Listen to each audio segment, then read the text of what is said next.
Morning, cherished viewers. You are welcome to the Koko Digest Morning Show. I am your host for today, Yura Awuno. We are coming to you live from the studios of Clock TV, and you can also catch us on GoTV channel 184. And if you're not in the comfort of your home, you can find us on social media, particularly on Facebook and on YouTube. Just search for Clock TV GH, like, share, and subscribe to our pages, and then join in the Koko Digest Morning Show live stream. Now, here's what to expect for today. As on the lifestyle segment, we're going to be talking about life with sickle cell. Sickle cell diagnosis is not a death sentence. There are people that are living with sickle cell. So we're going to learn how to manage sickle cell, the sickle cell disease. And then also on the online and print segment, we're going to be talking about the flashy celebrations that come with the completion of SHS. We're also going to be talking about the impending UTAG strike if the government does not fix the conditions of service. And then also you can join the sports segment, as today is the match day for the Ghana versus England in the World Cup tournament. So send your predictions to the WhatsApp number that will be displayed onto your screens, and also your comments. Join in the conversation. Send your thoughts and sentiments to us so that we can also read them. When the phone lines are opened, I will do well to alert us all. Now let's prepare to be motivated for today.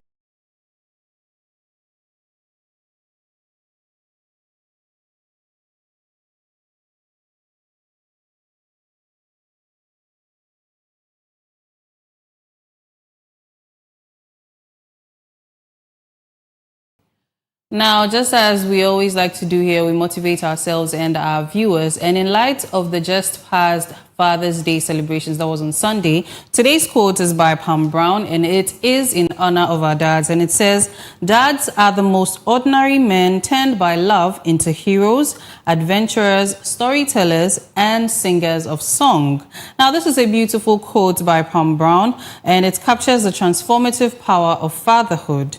It celebrates how an everyday ordinary man, someone with flaws, insecurities, and routine struggles, becomes an extraordinary person through the deep, unconditional love he has for his children.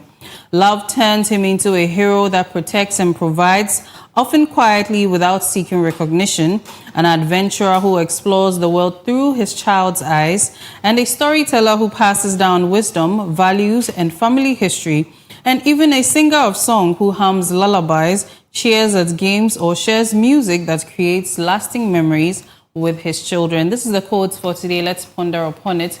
If you don't find yourself exhibiting some of these qualities as a father, this is my admonishment to you to start becoming the adventurer, the singer of song, the hero for your child. Now, up next is the online and print review segment, and then we'll have the weather report with Peter Nsia.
Yeah, welcome back to the Koko Digest Morning Show. And if you're just tuning in, it's time for our online and print review. I have my co-host here with me, Peter Insia, and he'll be giving us the weather report for today. So, Peter, over to you. Thank you very much, Area. Good morning to you, our cherished viewers, and thank you for always choosing the best, the Koko Digest Morning Show. And as usual, it's time for the weather forecast, and this is from the Ghana Meteorological Agency. It should be on your screen by now. Today, according to GMIT, I'm going to change the way I present today. So what you're seeing on your screen is the weather forecast from the Ghana Meteorological Agency. And then this morning, so you can see 3 maps, one on your left, middle, and right. So this morning, the map on your left, the greater part of the country is covered in green D zones. And wherever we see green, we say that it means that the impact is less or there is no impact at all. And so the green, so the green D zones, this means that a medium or likelihood of mostly cloudy conditions. So along the coast from Aflao in the east through Accra, Cape Coast to Axim and Takoradi in the west, you see A zones with a low risk of slight rain. And then in the forest zone and mountainous areas around Koforidua, Akimboda, Kumasi, Sunyani, Techiman, and Ketikrachi, there are mist and fog patches. And so these will reduce visibility in the early hours, especially for drivers in the eastern Ashanti and Brong Ahafo region. So please move with extra caution. Now, the middle belt and parts of the north are also mostly in D zones, cloudy with possible light rain. And then when we move on to the afternoon situation, that is the middle map, many areas remain in green D zones. And that means cloudy with, rain possible. So you will notice yellow, that is the E zone in the upper parts, particularly around part of the upper west and northern regions. This indicates a higher likelihood of more intense rainfall or thunderstorm. And then when we take a look at the middle belt towns such as Kumasi, Obuasi, Konongo, and areas around Kintampo and Atebubu are in D zones with possibility of thunderstorms. Now, the coast still shows chances of rain, while sunny intervals will appear in several places. Now, the northern towns like Tamale, Boligatanga, and Damangwa are expected to see showers or thunderstorms as the day warms up.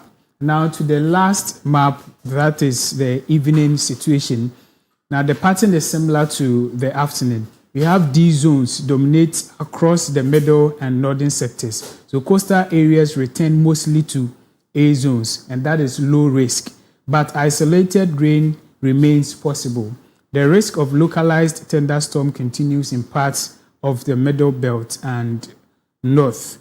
Now, looking at the sector temperature table just below the maps, we have the coastal areas, that is Accra, Cape Coast, Sekondi, and its environment. There's 21 degrees Celsius minimum to 32 degrees Celsius maximum. That is the temperature. And then when you take a look at the forest zone, that is the Kumasi, Sunyani, and Koforidua, the temperature ranges from 22 degrees Celsius to 33 degrees Celsius down to the transition zone, that is areas between forest and the savanna, like the Kintampo, Techiman, etc. The temperature ranges from 22 degrees Celsius to 34 degrees Celsius. Now, the northern sector, that is Tamale, Boligatanga, Navrongo, the temperature ranges from 24 degrees Celsius to 35 degrees Celsius. And so it will be a warm day overall. And so let me just summarize everything. The weather across all sectors of the country this morning is expected to be mostly cloudy with few cases of slight rain along the coast.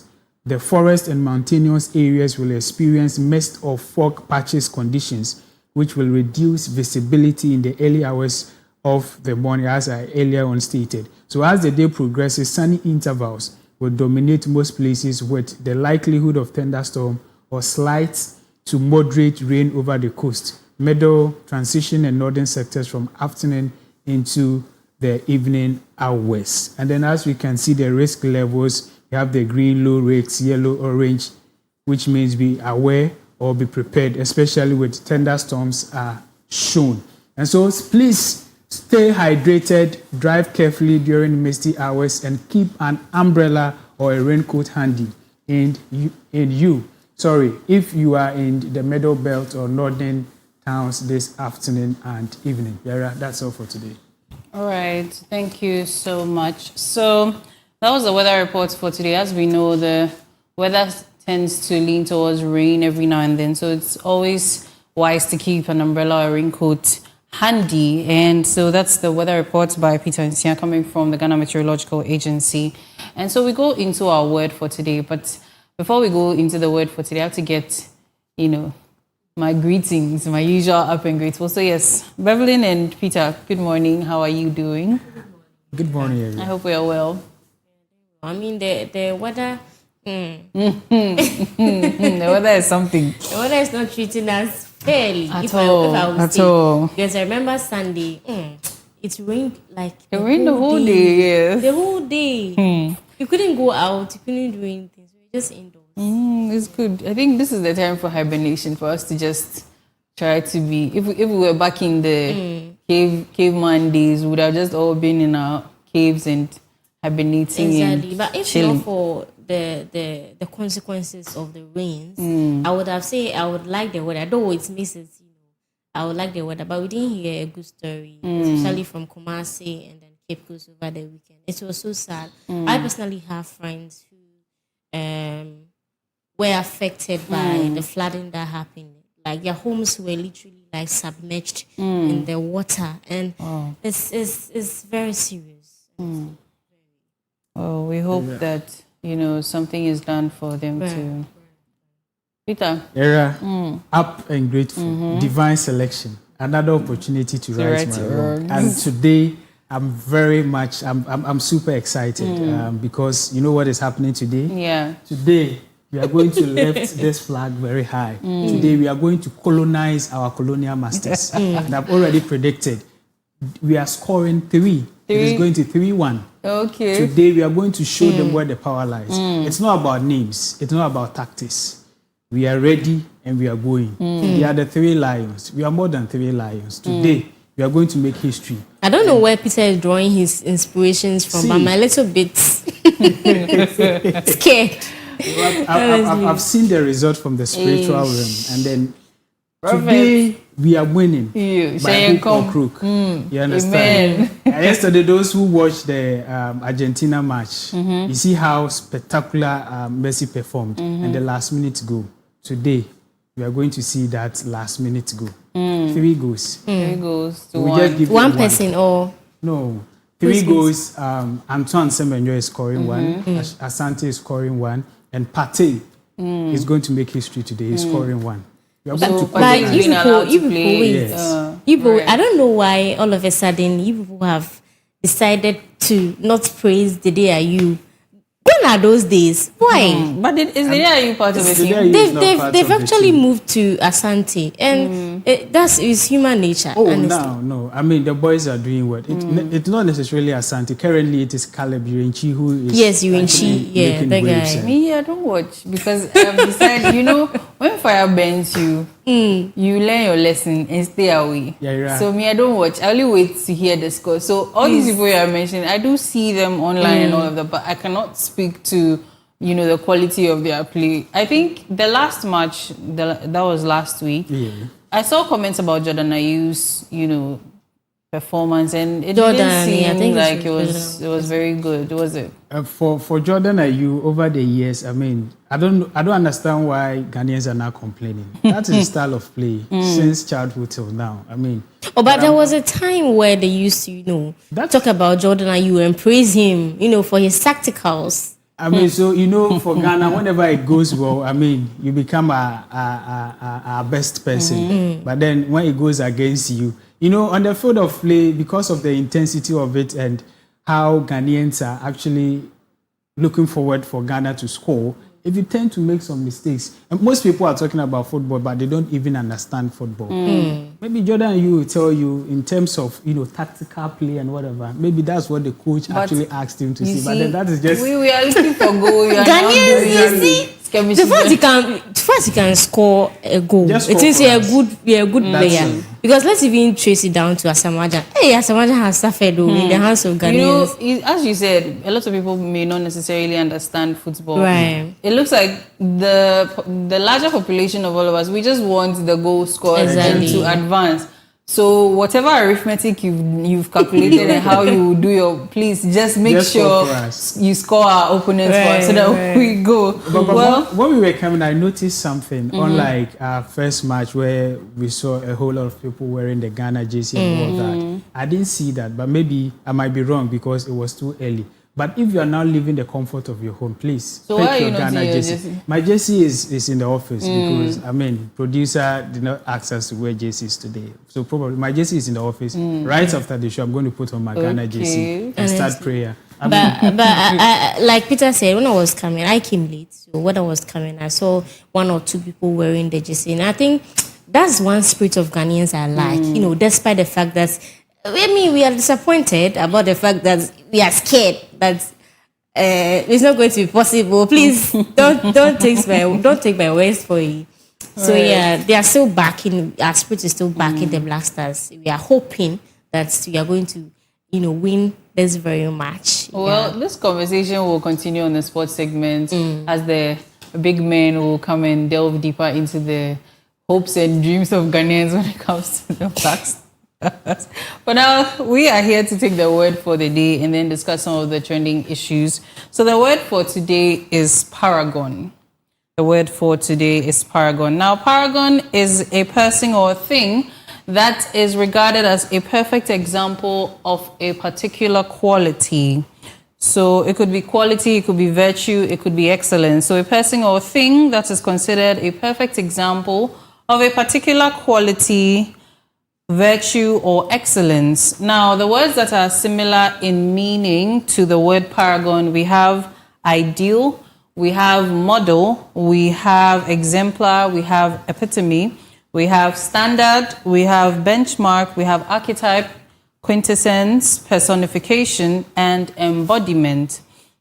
And then the words that are opposite in meaning to the word paragon, we have failure, we have disgrace, we have misfit, we have inferior, we have mediocrity, flaw, counterexample, defect, imperfection. These are the words that are opposite in meaning to the word paragon. Now, when we think of the word paragon, let's think of it as a gold standard, the person or thing that others are measured against. So we can even say, maybe even for Christians, you can say Jesus is the paragon of love and, that kind of thing. So that's the example I have. Yeah. What about you? Have you heard of the word paragon? I think I've seen it on a few churches here and there. Those jabs they've been giving at the back of their vehicle. Yeah. So the word paragon. I won't lie, today it's actually my first time. But the meaning is so intriguing. A perfect, the best of the best. And I would like to say, I'll still relate it to football. Yeah, I thought as much. Yes. Currently, when we say a paragon in football, most people will not agree with me, but this is my opinion. Messi, Argentina's finest. He's the standard. Whether we like it or yes, he's the standard. And this was, so I was searching where this word actually comes from. And I saw that, long ago, the Greeks used a special stone called a whetstone to test how sharp a blade was. So if your sword passed that test, it was the real deal. So over time, that idea, the true test of quality, gave us the word paragon. Okay. And then so my example is that when we say someone is a paragon of honesty, we mean if you want to know what honesty really looks like, look at them. They set the bar. When you want to know what honesty really looks like, look at them. They set the bar. And before I end, I want to ask a question. So, in public life, that is here in Ghana, in public life, in leadership, in our institutions, who are we looking at as our paragon? Who are we looking at as our paragon? Who actually sets the standard others should be measured against? I won't ask of your answer, and I won't ask of your answer as well. But this goes to our audience. This goes to our viewers. Yes. So in our public life, who sets the standard, right? Yes. When it comes, is it only limited to the leadership, civil service, everywhere? Okay. Okay. So it can be religious, it can be political, it can be social, even economic. We'd like to hear from you. So you can send your comments to the WhatsApp number that will be displayed onto your screens or to the YouTube and Facebook live stream. So let's get into the trends. What news have you heard over the weekend, even yesterday? Well, yesterday I saw on the Graphic Times newspaper, I saw that the Child Rights International are saying that they should ban social media for children under 18 years of age. This is what I came across, and I really think is very necessary or very important, looking at how these days children are very, very addicted to screens. Even children as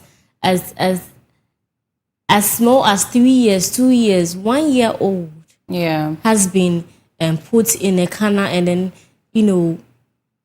has been subjected to just a screen. And that is what they are actually supposed to feed on till, look at the number, look at the age I'm mentioning. This 2 years, 3 years. Until which age? It calls for concern, honestly.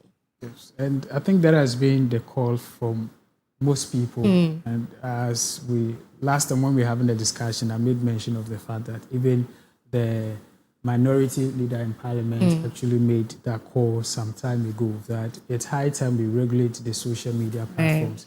It's high time we set the standard, and it's high time we prevent kids from accessing some of these social media platforms, because we've come to agree that the things that goes on there is not good, and kids should not be exposed to it. And then countries have taken the lead. Somewhere in the UK and some African countries have taken the lead to ensure that they regulate the social media and prevent kids, minors from getting access to the social media platform. And so it is a good call, and we are calling on our leaders to expedite whatever process that they need to go through to ensure that we prevent our kids, or we prevent the exposure of kids to social media. It should be done as early as possible. And then after that, I stated that the Minister for Communication is actually considering, sending a bill to Parliament to ensure that they start the process. Well, with this also, there is also a chain of responsibility that these conversations tend to miss, which is that, yes, leadership is more on the broader level, but we need to come to the parents, because the parents and the teachers actually, because you are the ones right there with the child. I remember, I think in our time, it will make us sound as though we are so old, but in our time, you dare not carry a cell phone to school. And even in those days, it's not like these phones had access to the internet. My mother had Nokia. You see, yes, those tiny phones, those days, your teacher will seize it. And those times too, our teachers had our parents' contacts, where if your child was seen misbehaving or even brings a phone to school, they call your parents to find out what is happening at home, why is the child behaving this way, and all of that. And then also the need for our parents to seemingly have some of these new, like you're saying, the kids, the very young ones, you hear the parents complain that they want peace of mind. Yes. So they just give the child the phone. And even these little ones are better versed with, they know how to use the phones even better than the parents. And it makes you wonder, what level of peace of mind are you looking for that you would start to expose your child to these things at such an early age? So there we have to come back that, no, it starts from the parents. Right. Why does I think this actress, is it Bisola? Yes. She's a Nigerian actress, and she said that her daughter was not allowed to use a smartphone till about 18 or so. And this sparked some conversation. And it makes it look as though she's being overly strict or being, some people will say kolo. But when you think about it, even though some people may argue that the child will be naive, it will not kill her either, because it also protects her and shields her from a lot of dangers on social media, because she's a minor. And the generation, I think the latter part of the millennials to maybe the very early Gen Zs, they had that foundation where they were not exposed to social media at a tender age. But the ones coming these days are seeing things that we would not even have dreamt of seeing at that age.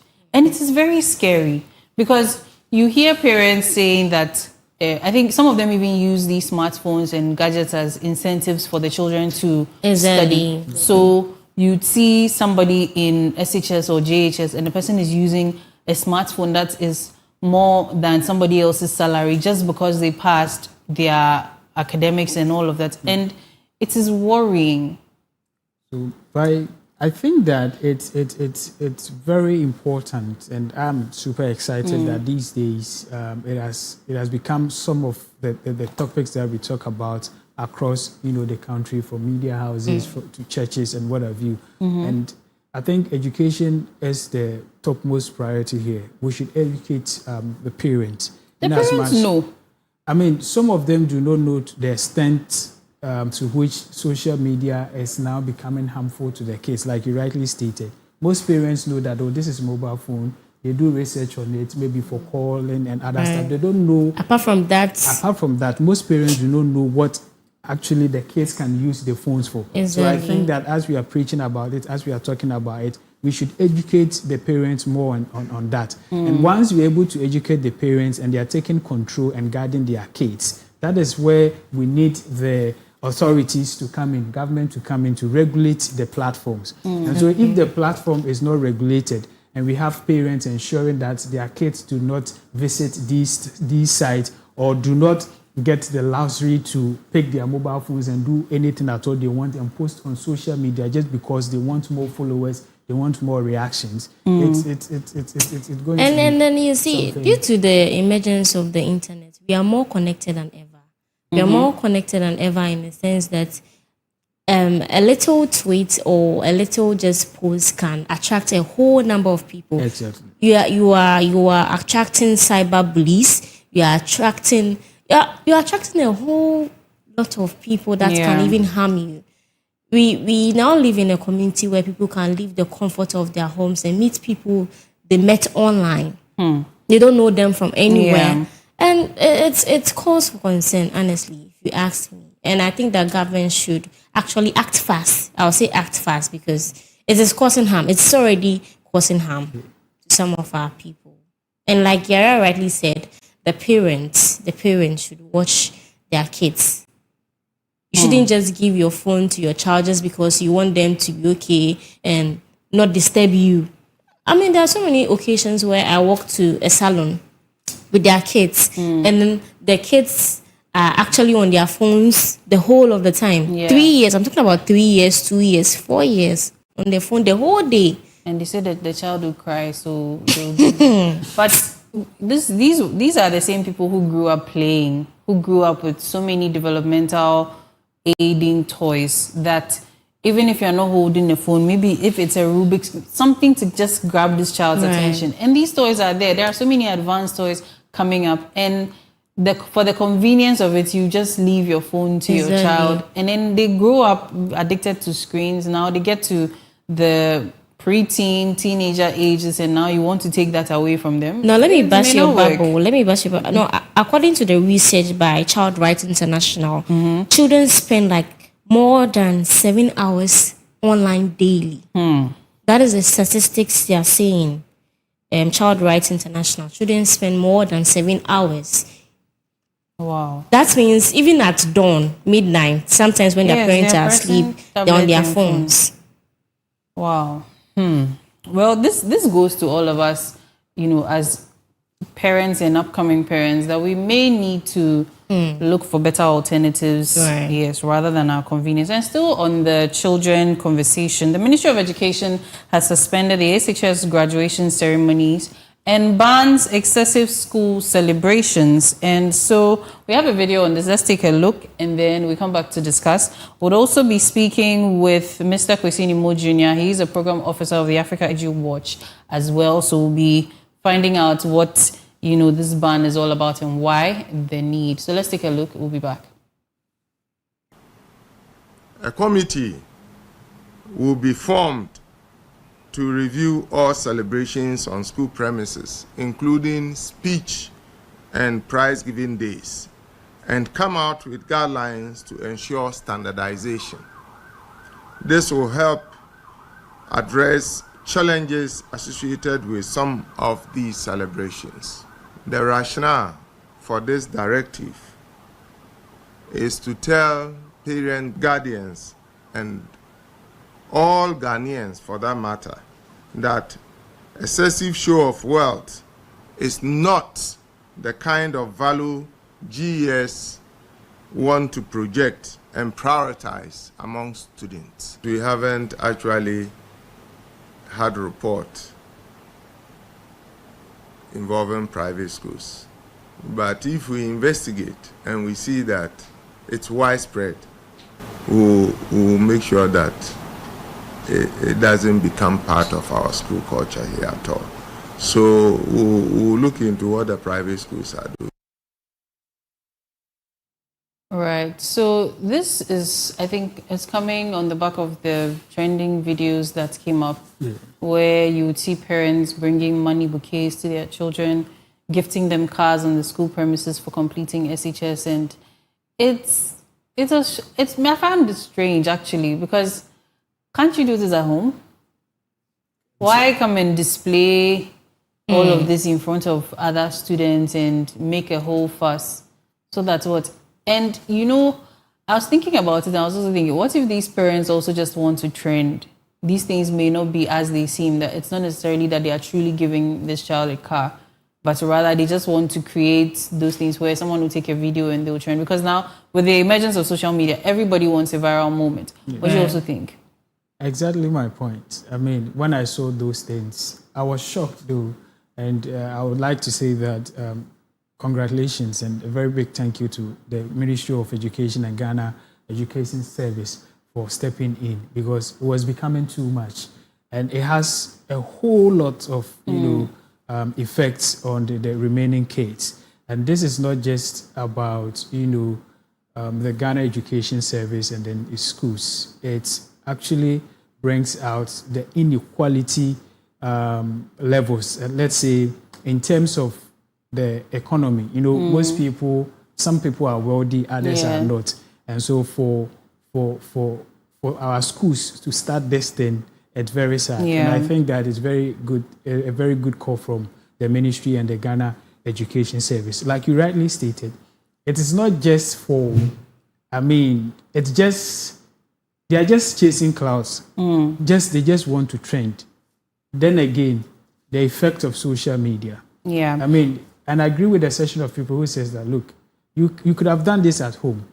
And most of us, for all of us sitting here, when we completed school, in one way or the other, our parents, gave us some present. It doesn't matter how big or small. One are the days. And I think that, you see, we shouldn't limit success to material things. We should go back to the olden days, that when you complete school, the school will assemble you and, reward you according to your good deeds. Those who picked up or took up leadership positions, the school rewards them. Those who performed, excellently, the school rewards them. And then right after that, when you go home and your mom or your parents have something for you, they do it at home. And so for me, I think that all that we just saw on social media is just for class, for social media. People want to trend. And because of these trends and everything, people have forgotten about family values. Why do you see, gone are the days our parents would tell us, even if you perform exceptionally at school, even if you come top of your class and you come home with your terminal reports, your parents will be like, don't let the other people hear it. They were scared of witchcraft and what have you. What happened now that you give to your kids cars and other, gifts openly for people to know? When Gone are the days they will tell you, no, when people see, they can stop your shine and what have you. And so social media and technology in our part of the country, I think that is doing more harm than good to us. Because it is now,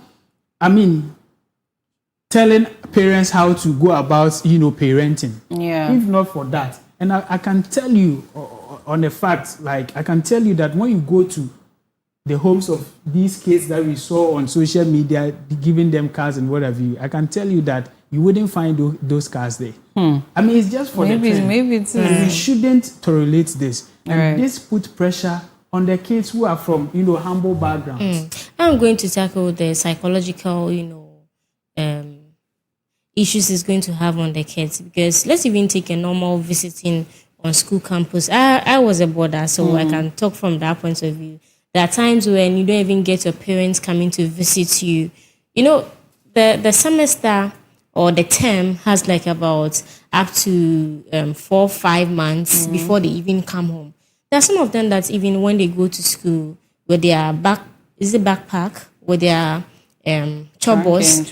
There are some students that don't even the first day of reopening school don't even bring like a whole provisions and everything. Some of them have to depend on dining foods and all of that. So even visiting, you see some parents and I'm not saying don't come and visit your parents, but just be reasonable.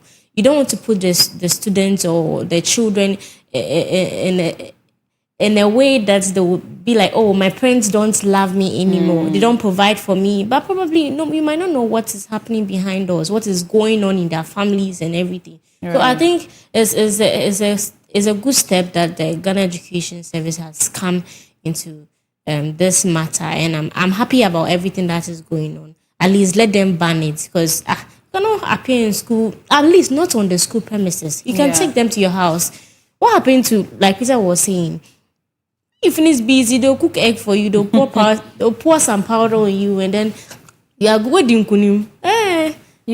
With what you're also saying, it reminds me of a conversation I had with a friend where, like, I was a D student, so I wouldn't relate very much. But my friend was saying that SHS was almost like an equalizer, where you are all required to bring the same thing. It's the same trunk, it's the same chobok. In fact, they give prospectus. Yes. So everything you are bringing, it's all the same. You cannot necessarily differentiate who's richer than whom. But when you come to what's inside the choboks and things, that's where you know that, okay, maybe this person is well off than the other and all of that. And it comes back to the fact that after all this has been put in place to make sure that students are not, overly discriminated against, or they don't have that competition going on, why then would parents want to do this? Even as you're saying, even during visiting, some parents will come and it's all flashy and all of that. Then you also now wonder, this is another angle I'm looking at, whether you've just written the BEC, the WASI or the BECU. You have a few months to know whether or not your child has qualified passed for the next level. You've qualified. So as you are doing this display, what happens when this child you've gifted the car or gifted the money bouquet and whatnot comes home with their chains? What happens? And do you know the part of it? After SHS, you don't even get to trace or know the whereabouts of your colleagues. Up to now, I don't even know where some of them. I've never even heard about them. Even the people that were bossy because they were well-to-do and everything. So you realize that it's all just in the moment, and sometimes it's not necessary. It's very fleeting. It's very needless. And that's why most people are saying that, the intention is not to just really appreciate the kids, but to just get to display, some validation from online and what have you. And then this issue also boils down to, it's not only in our senior high schools, it boils down to our basic education level. Now we have graduation from crèche to basic school. There is a ceremony. And even the graduations didn't have those overly flamboyant these days they are mounting pressure on parents. And so parents, apart from paying those school fees and taking care of their kids, they're also now thinking about some amount they need to pay for their kids' graduation. And so a child, before he or she will complete JHS, would have, let's say, graduated like 5 times with a whole lot of ceremonies. Does it do it the public schools as well? It's mostly in the public schools because even as we watch the video where they actually... No, I'm not talking about this. You see, Peter spoke about the basic schools. From basic schools. Yeah, so the acting director general we watched just now of the GES, Professor Ernest Kofi Davis, was also saying that they've not heard anything about this in the private schools yet, but they will, the committee they are setting up will, probe into that. And now it makes me wonder, private schools that we know that these are the creme de la creme DBs, the wealthy people. Even then we are not hearing things like this, then the rest of us, and then yes, okay, a few other wealthy people who may be part of the public schools are now rather having such flamboyant displays. I think, was it our former president that said, "Sika and pay the deal." Exactly, because I remember when is it from Akosombo International School, from DPS, from the people that do the proms, you hardly even and then hear they do their prom, about it. They make sure, yes, the prom has that exactly going on where that is what the ceremony requires. Exactly. Everybody dress up nicely and go. But even that one, there's a caliber of people that are there. Yeah. So you don't have the issue of this person is going to feel inferior to the other, because the people who can afford to send their kids to those schools have sent them there. They know they can afford these things. But what about the rest of us, where now maybe your parents goes to borrow money just to come and show off that, hey, meeting my child, I'm there. And sometimes it could be pressure mounted by the children to their parents that, hey, come and do display for me, or so I'll not agree or something. Yeah. To what end? You see, there's another part to this story that, so whilst this kind of mount pressure on parents and then the kids, I would like to pick it from the kids aspect. In schools, most kids, when they come to school, they kind of live a life that actually do not represent who they really are. Most kids come to school and lie about their parents, what their parents does and what have you. And so, but what is actually going on? Let's take a girl child, because a girl child is always the most vulnerable person. That, you are in the company of friends whose parents are actually having something in hand, you understand? And they are bringing you these flamboyant gifts and what have you and all that. And then that child will be also pressured. But because her parents do not also have what it takes to actually do that, the child will be forced to do another thing. And that thing wouldn't be a good news. And that's why we are hearing some of the things that we are hearing in senior high schools. Sometimes there are certain things you want to say, but you will be asked to provide evidence. But those of us who have all of us have been to senior high schools, and we understand the trends. Because these people, they are just kids, and they are moved by what they see. They are easily influenced. And so if you always come to school with this and that, they are buying you this, your parents are doing this, and the other person is not getting, he or she will be forced to do something in return. Yeah. Not to cut you or anything, but I must also disagree with you when you say that the girl child is more vulnerable. At a certain age, or even as humans, we are all impressionable when it comes to certain things. And at that tender age of, from the preteen to the teenage years, whatever your gender, you are impressionable. So as you're saying, you are using the girl as an example. We can also use the boy children as examples, where it may not necessarily be the flashy things. Sometimes it could be, sometimes it could be very different things, but let's not limit it to just one aspect and then neglect the other, because we are in a society where these things affect both genders, whether in different ways, but in the end, the principle of the affecting is happening. So let's not skew it, because these same boys, sometimes you find out that some of them are trying money rituals, some of them are trying to kill people and all of that. Some of them are breaking bounds, going into smoke. All of that is all part of, is as a result of influence coming from something.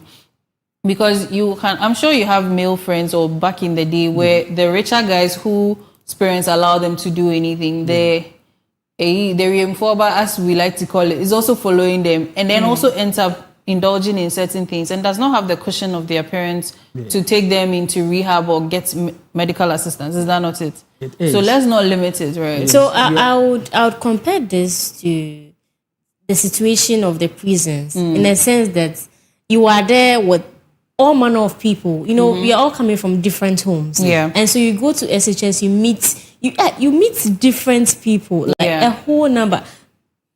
Each of them have different characteristics Yes. that describes them. And for all you know, you might be picking or influenced by each of them. SHS, you might you'll be be influenced by different things, So at the end of the people, day, you are picking from a whole number of people. Yes. So just imagine you come from a home where, let's say, your parents are not well to do.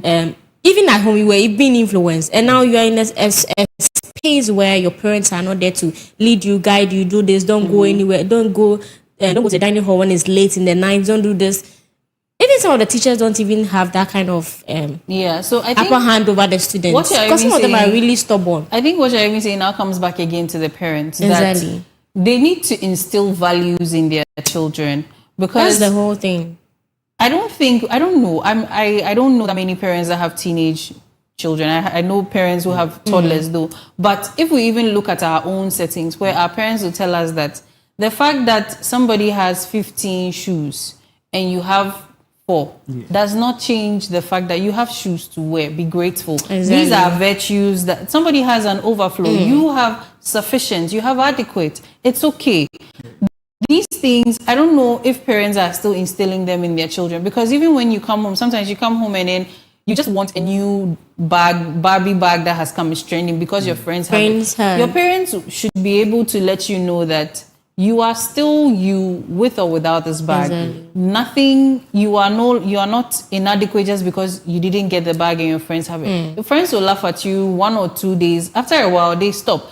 If you don't build your children to have a strong sense of self, these things will keep happening. And even as parents too, they themselves, if they don't have that, they will want to be competing with other parents. Because why would Peter's parents, gift him, let's say, a Range Rover? Then Bevelyn's parents seeing it will say, okay, then if that's the case, we are bringing Bevelyn an F-150. So that That kind of unnecessary competition, it's all unnecessary. very needless. So even we as humans, we need to also renew our minds and do something to ourselves before our children fall into way worse messes. I Because happen this is terrible. I happen to have my younger brother in SHS, and almost all the time when he calls, he needs this, he needs this. And honestly, from how I knew my brother before he went to school, I could basically see that it's peer influence.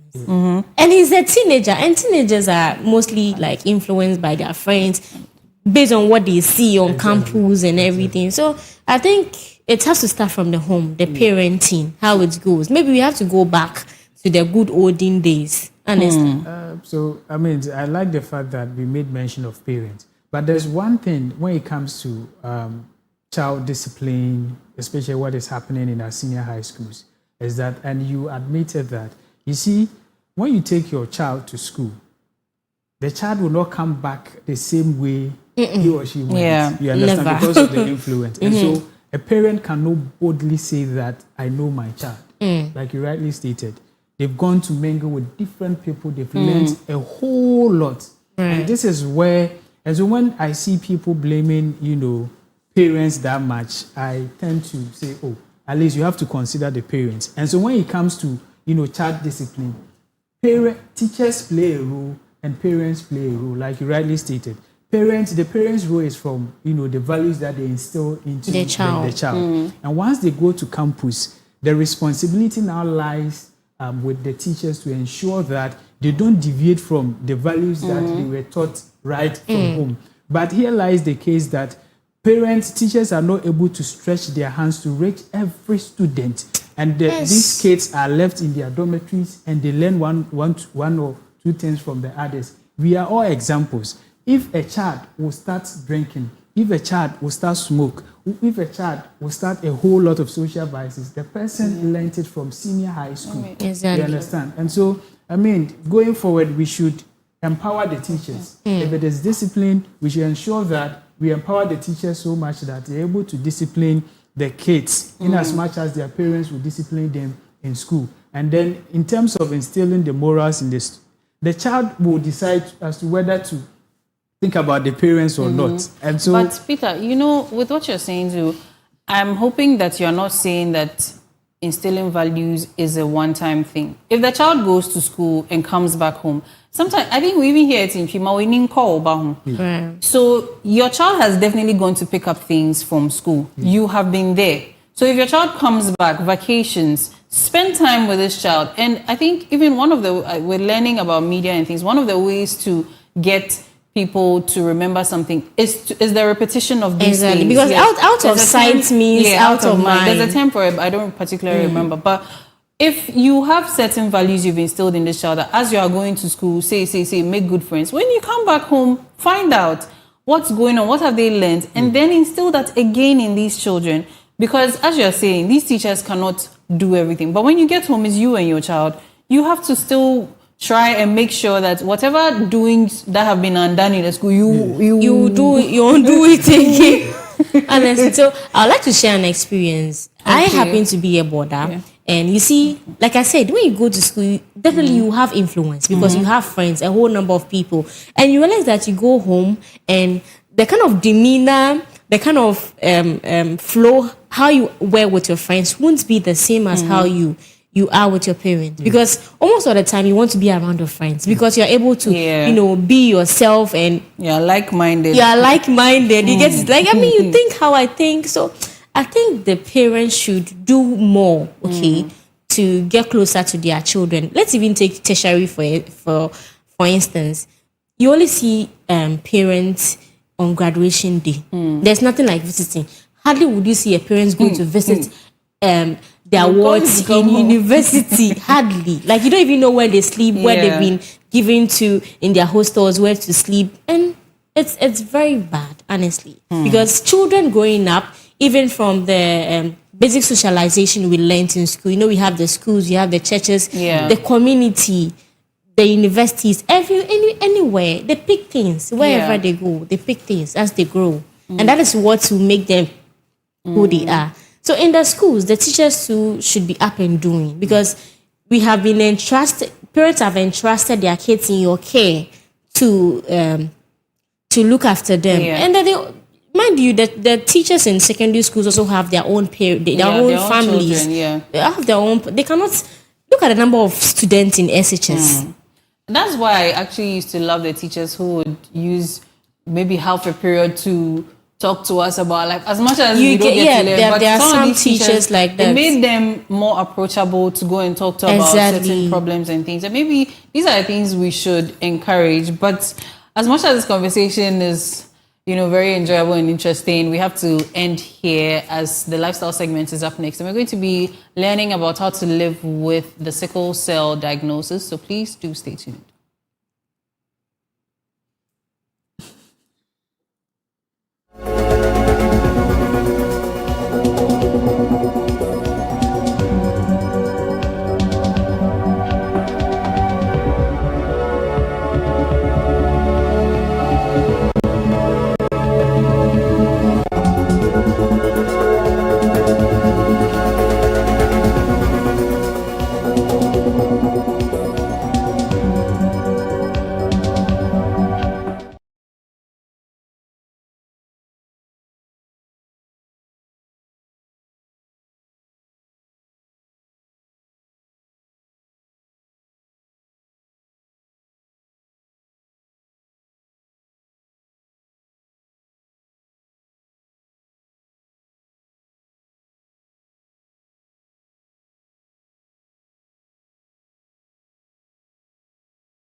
Well, still on the Koko Digest Morning Show. This is Lifestyle right here on the show, and my name is Annabelle Bethan AJB, and I welcome you to Lifestyle segment, and that was What Time by Sarkodie. And this morning we are shining the light on sickle cell disease, a genetic condition, affecting millions of people globally.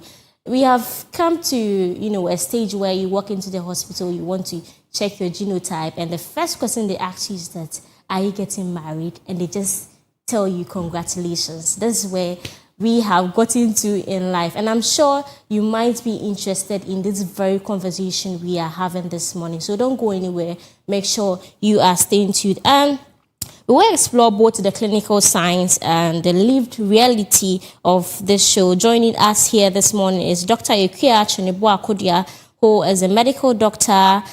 We also have here David Akande, the team lead and founder of One Desire Foundation. So it's very important we have this conversation. Lady and gentlemen, you're welcome to the studios. Thank you so much. How are you doing? Very good. I hope you had like a very smooth journey Oh yeah. this morning. No traffic, No, no downpour. everything was. Everything is fine. Glory, hallelujah. Well, this morning we are talking sickle cell disease. And like we heard from the intro, it's something that is affecting millions of people globally. And it's very important that we have this conversation. Now, let me start with you, David. How's life been for you? Especially with someone living with the condition. Okay, excellent question. So I think many people have misconceptions about people living with sickle cell. It's true, those living with sickle cell don't have to undergo so much stress. Stress is one trigger to crisis. Okay. So having the right knowledge, you will be able to know how to live a balanced life as someone living with sickle cell. So to my advantage, what has helped me is I got to know about it quite early in life when I was very young. So I knew there were certain things I was not supposed to do. And there were things that I wanted to do, but my mom had to stop me. So there are things like, being in the cold weather, exposing yourself to the cold weather, taking cold things, running, being part of vigorous activities. They are all things that cause crisis. So when like friends were playing at a very young, at the young stage in life, you realize that you are being stopped. So it was in a way a limitation. What if maybe that's where you are born to shine? Yeah. But then also it made sense because up to now at my age I can't swim. Not because I don't want to learn how to swim, but the few times I've entered water, it ended bad for me because I had a serious crisis. So lifestyle adjustments, not living like anyone else. Like sometimes you have to monitor the weather before you leave the house. Right. You have to always stay hydrated. You have to be very self-conscious. So living with sickle cell, you can't live like anyone else. You have to take precautions of some other things. Else, it's not going to be well with you. David's running this one. He's running very, very fast. But let's come to you, Dr. Ekuya. When we talk about sickle cell, I know a lot of people might have heard about the disease or the condition, but they don't really understand what it is. So help us understand what sickle cell disease is. Thank you. So sickle cell disease is a genetic inherited blood disorder. So genetic in the sense that all the mutations and all the things that goes on for an individual to carry the trait, it all happens in the gene, all right? And then it happens such that glutamate is being changed for valine rather. And then as a result, it causes your blood cell to assume a sickle shape. So generally, the red blood cells are very smooth, very round, and then has a biconcave structure. But now when this genetic mutation occurs, the red blood cell now becomes sickle-shaped, like a crescent. And then it's being displayed. Yes. So with the crescent shape, now it has a limited total surface area, and then influences the amount of oxygen, nutrients, and the general capacity of the blood cell is being limited as compared to the round biconcave blood cell. That's what happens at the gene level. So now, for an individual to have sickle cell disease, as I said, it's an inherited blood disorder, and it's inherited from both parents. Okay. So you can have genotype A, genotype S, and then two of them come together to form the genotype of an individual. So if one of your parents carries an S, and then another one carries an S, it means that in one pregnancy, there's a 25% chance of that child having SS. All right. So until you carry the gene SS, you can either be a carrier or not have the gene at all. That's AA. Okay. But is it always the case that is always inherited, or somebody can later in life, have the purely condition? inherited. Purely inherited. Yes. So you inherit the gene from your parents. You inherit one of them. It's either you're getting an A or an S from your parents, and then if that particular pregnancy happens such that the child inherits an S from one parent and another S from the other parent, that's when you get the sickle cell disease. But if you inherit an A from one parent and then an S from the other parent, then you only become a carrier. Okay. And then if you have AA, that means you don't have sickle cell gene in you. So let me repeat what you said if I heard it correctly. So a person with AS can get sickle cell. An individual having genotype AS, you cannot have sickle cell. You are a carrier. But you stand a chance of transferring the S gene to your child. And then if you mate with someone who also has an S gene, then there is a 25% chance of that child having SS and hence having the disease. Right. Let me come back to Dave. So you made mention about some of the things that, triggers you. Yeah. You mentioned stress. Apart from stress, what else? Stress, the weather. Okay. Whether extreme heat or extreme cold. So you always have to be live in moderation. Okay. Is the temperature okay? It's very okay. It's very, and I'm very glad that I was asked before the interview started. So when it's so cold, I have to stay warm. When it's so warm too, I have to make sure that the heat is not affecting me. Because one thing about the sickle-shaped red blood cell is that when the weather is extreme on both ends, it affects the flow in the blood, in the veins, in the blood vessels. So let's say when it's too cold, it makes it very sticky at the end of the joint and it doesn't move. So when it blocks it, and then when it blocks it, it also affects the other parts of the body, which causes a crisis because it means that oxygen is not being passed to the other part of the body. So extreme weather conditions, stress, taking cold beverages or cold drinks. So for me, I've stopped. I don't take anything cold at all. And doing rigorous activities, let's say running, swimming, all of those things, it's not compatible with sickle cell disease. So these are some of the few things that affects the daily living. All right. Has there been a time where you've been hospitalized just because you find yourself in a situation like that? So one of the easy things that goes with sickle cell is frequent hospital visits. And how frequent? How frequent? It depends. Okay. I have a friend. She's called Pearl.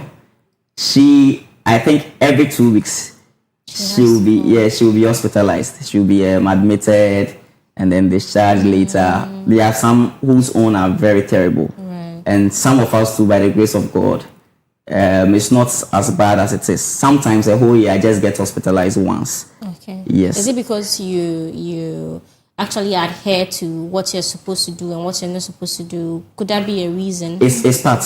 It plays a very big role because I do what I'm supposed to do. I take my daily medications. I go for my frequent hospital visits for my checkup.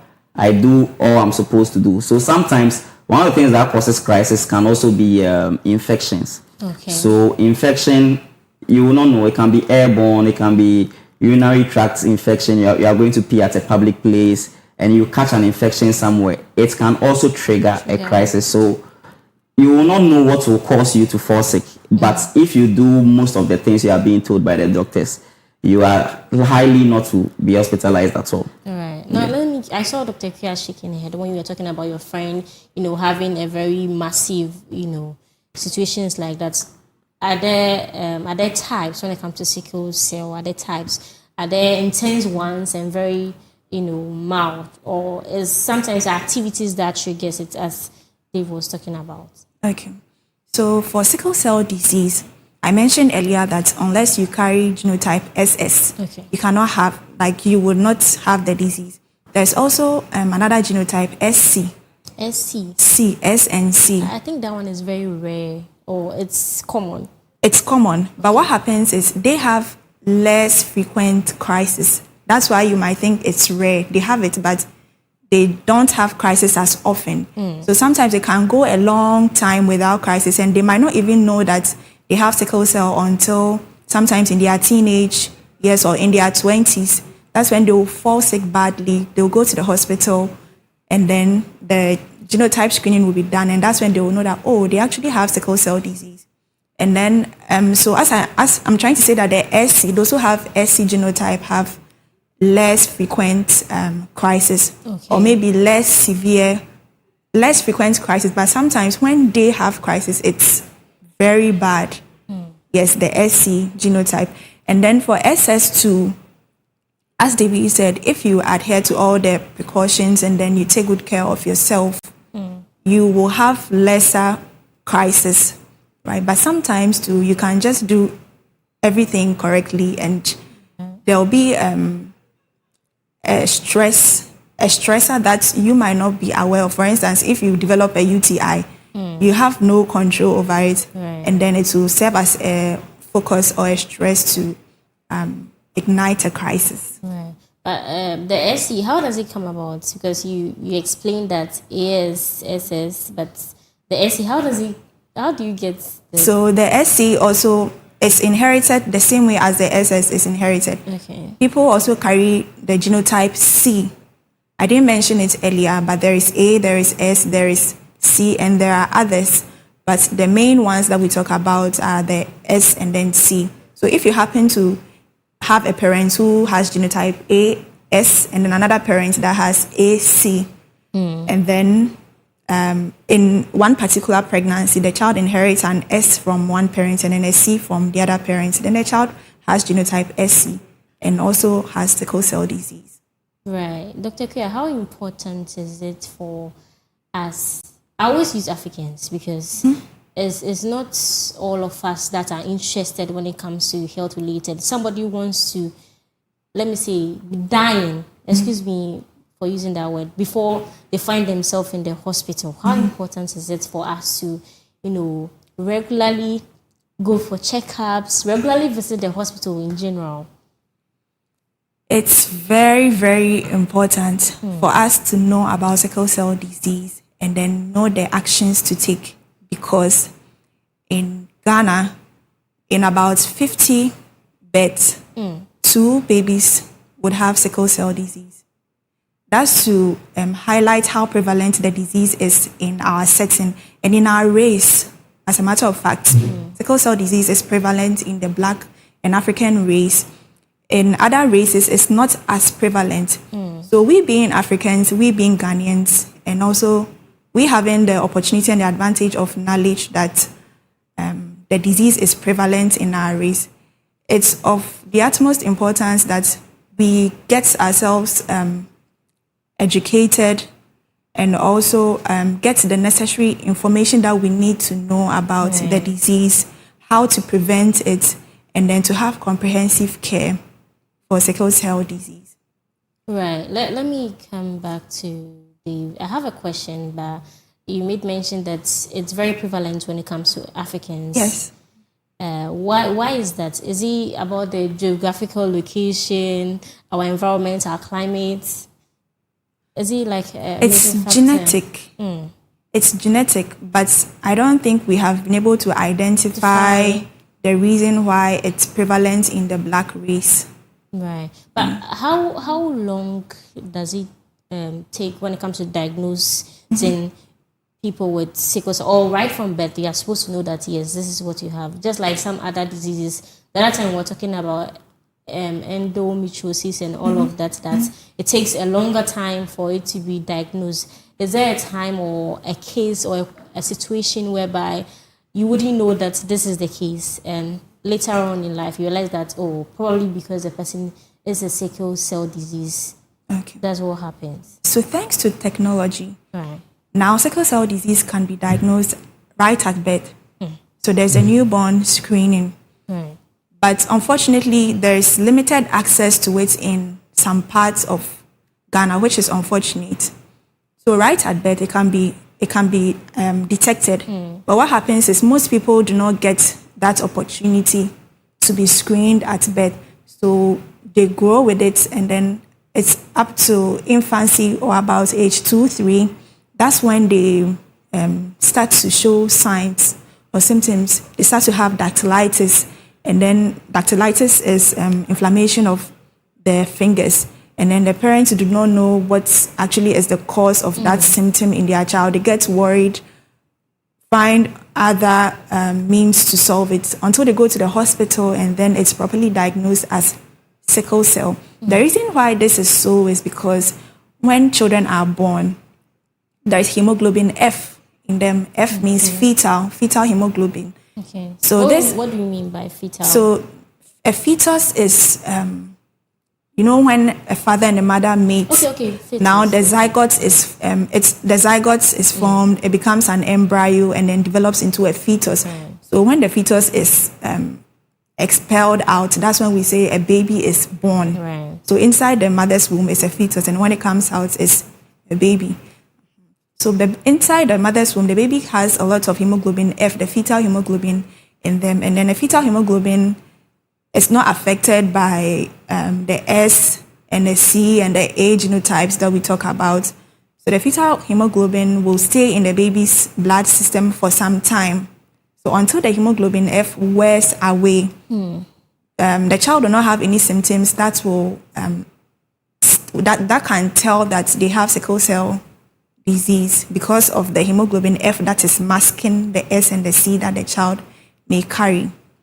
Yes, so now because of the existence of the newborn screening, we can detect it and then have put in the measures necessary in place right from birth, rather than waiting for the child to come to the hospital with some complications, which can be very dire, right?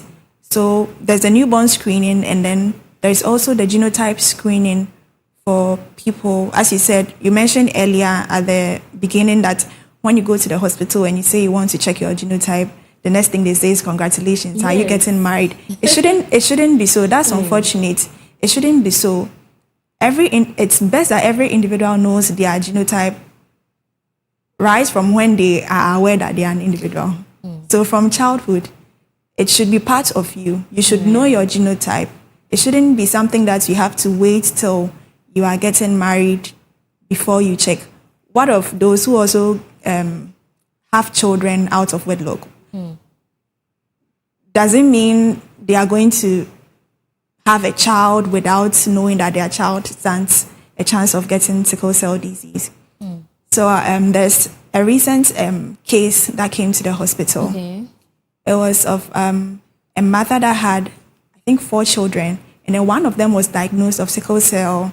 The child has been coming to the sickle cell clinic regularly, getting all his medications well taken care of. And then his brother came to the hospital in a very, very critical condition. And we were even thinking the child had a hematological malignancy, only for us to find out that the child actually is having sickle cell crisis. So we asked the mother that, but your child, one of your children has sickle cell, is coming for the clinic, getting all the medications. Why did you miss this one? And her genuine response was she thought the other one was from another father. Oh. So she didn't think he could also have sickle cell disease. So it shouldn't be like when you are getting married alone. That's to check. No. It should be checked right from birth or once you are growing up. It should be something that you are aware of and then you carry it with you everywhere you go. Okay, so Yeah. So on this note, I would even want to say something that Noguchi is doing this whole month of June. So this whole month they are running a promo for anyone who wants to know their genotype. All you have to do is just Is it your foundation? No, this is Noguchi. Noguchi is a research medical center inside University of Ghana. So they are having like a long promo from like the 1st of June to 30th of June, which when you go, they've subsidized the price to a cool 100 Ghana cedis. When you will get tested, then the results will be sent to you via your email or however you want to receive it. Yes. So how long does it take? Oh, it doesn't take so long. So there are different ways to check it, but Noguchi is using there are different ways. They are the rapid test kits, which can give you like the results in about 10 to 15 minutes time. Okay. But usually the test kits are not 100% accurate. But Noguchi is running it via their laboratories, and then that one is 100% or 99% accurate. It should be ready in about a day, and then they will send you your results. So that's a nice promotion that they are doing. Right. So viewers, take advantage of this, promo or how do I play promo or discounts. Don't wait till it's too late. Don't wait till it's too late. Or don't wait till you think you are going to get married before you go and check, because it might have done a lot of harm. Because I feel like if you right from when you meet somebody that you feel like, oh, I can spend the rest of my life with somebody, you have to go straight to the hospital. Even before. So that you don't fall in love before now. You have to decide very necessary. But I still believe there are people out there with sickle cell who don't even know. Yeah. Just because they don't go to the hospitals. So another big misconception is people feel like sickle cell disease is beyond science. So they say that if your child has sickle cell, they'll be like, oh no, God forbid. But the actual thing is a scientific thing. Exactly. The genes went wrong, and then we human beings have to struggle with it. So you ask the question that why is it that it's dominant among the African race? I think maybe it got spread and everything. But one thing I know about the Western world is once their mind is on something, they advocate very well for it. There is awareness. They promote genotype screening so that people don't make mistakes. But here in our current life, about 18,000 babies are born annually in Ghana who are sickle cell disease children.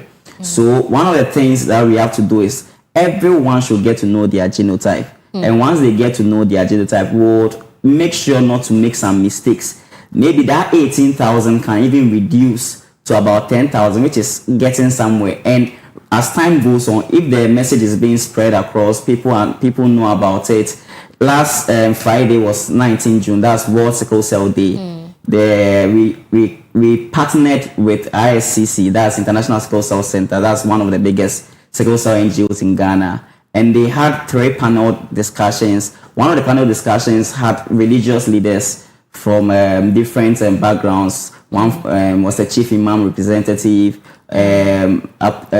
Church leaders were there talking about ways in which we can spread it across, even in churches, in mosques, everywhere, so that people know their genotype and not to make some costly mistakes. Because once the child is born, the child is going to stay with it. Right. And then there are treatments, but the treatments are very expensive. Very expensive. It can go as far as $3 million for a treatment. I was coming to that, Dr. Ikuya. What does modern disease management look like for sickle cell? Modern disease management for sickle cell. So I would say, first of all, that management of a disease starts from diagnosis. Right. So now there's technology for us to be able to diagnose it right from birth. And then with all of these genotype screenings, using HB electrophoresis, you can either use, there's the Gazelle, there's also the rapid test kits, which will help with the diagnosis. And then now, after the diagnosis is made, now with the treatment, generally we know that management of sickle cell disease, you have to make sure patient is well hydrated. And also, even before they come to the hospital, whilst they're at home, they have the best of nutrition that they need. Once they come to the hospital, there are a wide range of treatment options. A foundation of treatment for sickle cell disease is pain management. Pain management. Okay. Pain is, we always say in the hospital that pain is now the fifth vital sign that you always have to assess. Because why should an individual be in pain when there is medications for it? So it ranges from paracetamol, ibuprofen, morphine, petadine to all the necessary pain medications that we need to give to our patients. And then if your patient requires oxygen, you are going to give oxygen to the patient. Also, we have microvitamins and micronutrients that you supplement the patient with all the time.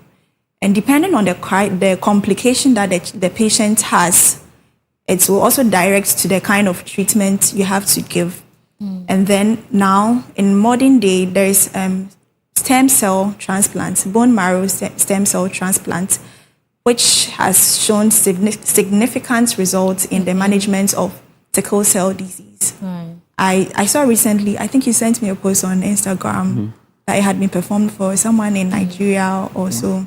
And it's becoming popular, and it proves to be a very good option. But for now, from where sickle cell disease stand, does it look like there's a cure? The bone marrow transplant, it does, but unfortunately, it's not popular in our setting. Okay. But measures are being put in place to support.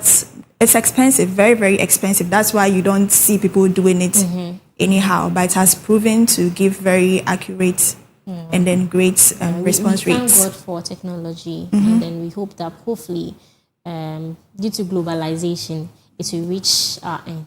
Right. But now let's talk about the foundation. Okay. One Desire Foundation. Yeah. Tell us about it. Was it as a result of your Exactly. disease? So, One Desire was born out of a conversation with friends, actually. And then I realized that I used to visit the sickle cell clinic at Kolebu a lot. And whenever I go there, I rather feel sad for the other patients who come, because I feel like I don't really belong here. Not in the sense that I was looking down on other people, but I realized that either people are not listening or people don't know. They are not listening to what they are supposed not to be doing. Okay. And then they will do them, and then to get them in that condition. Sure. Or they don't know at all. And I realized that these are the ones who even know about the sickle cell clinic, who visit the clinic, who come for treatment, and are supposed to be healthier than those who are not aware. Okay. So it just dawned on me. I realized that something must be done.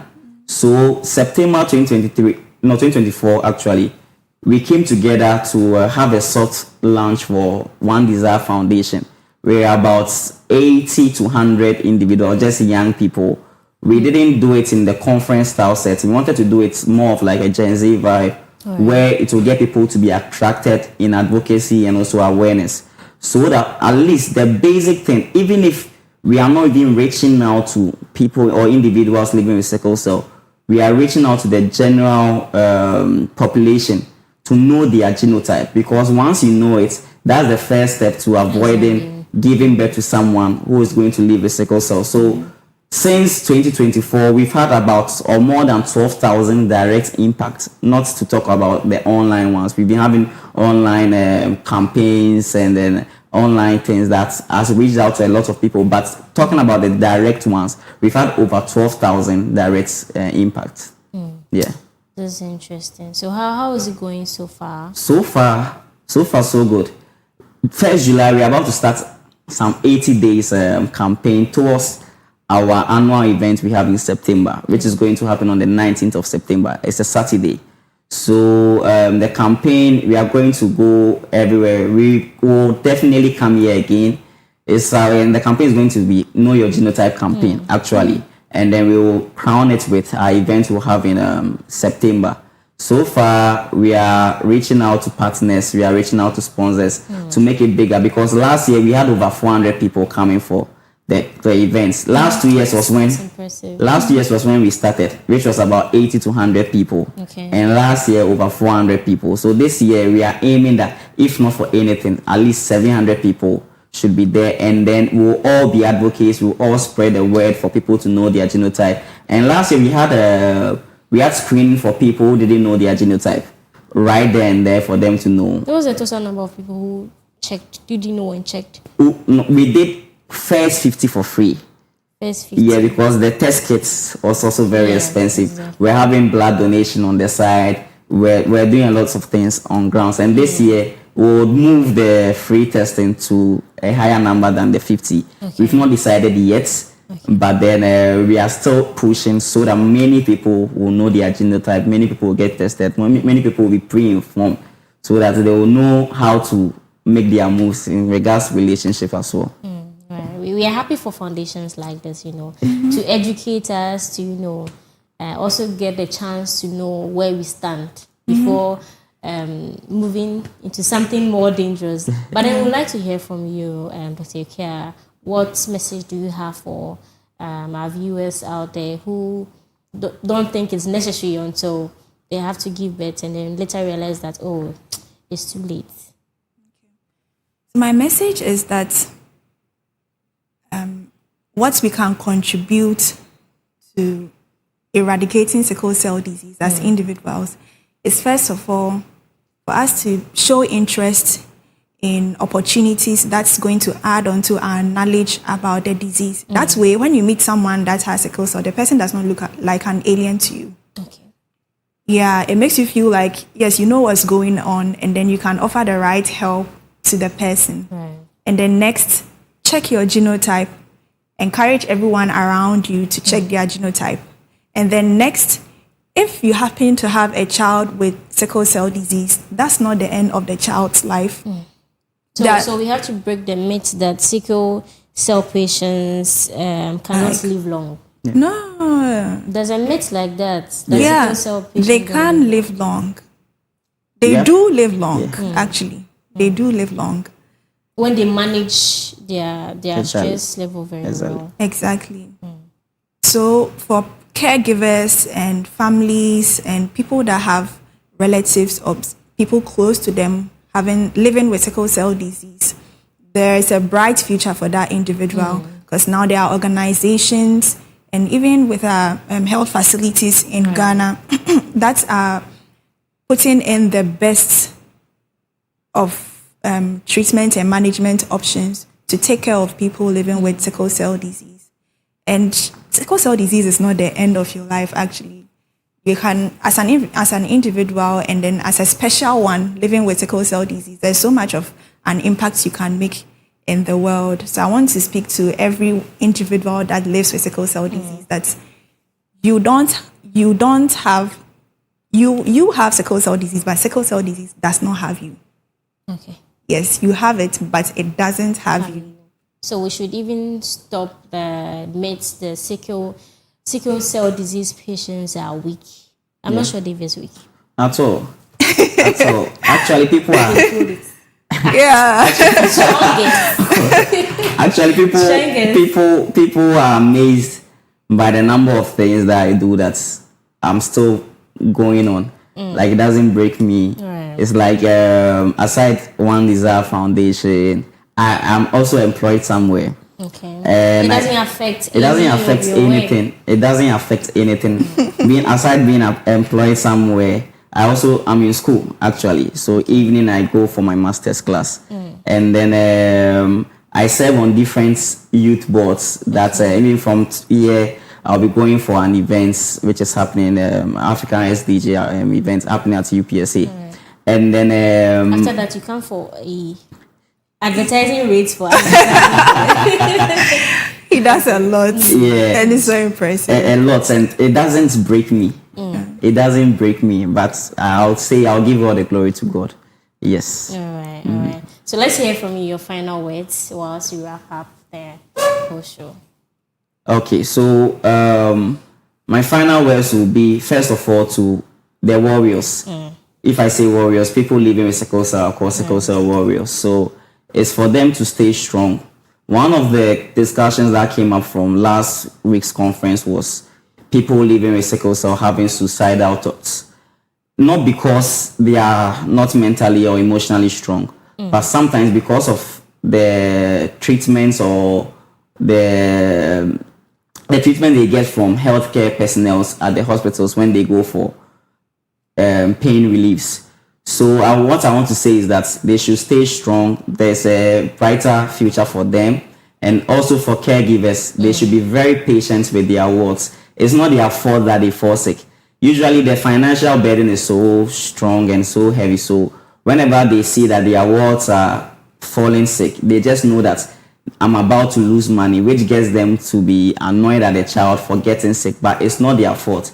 So I want to tell caregivers to be patient with their wards and understand them and always show and be there for them. And also to the general public, that they should check their genotype. Know your genotype. Know your genotype before you make any decision to give birth, to marry. Just know your genotype to save a future generation. Thank you. Thank And you then very much. there's one more thing we didn't talk about. That's blood donation.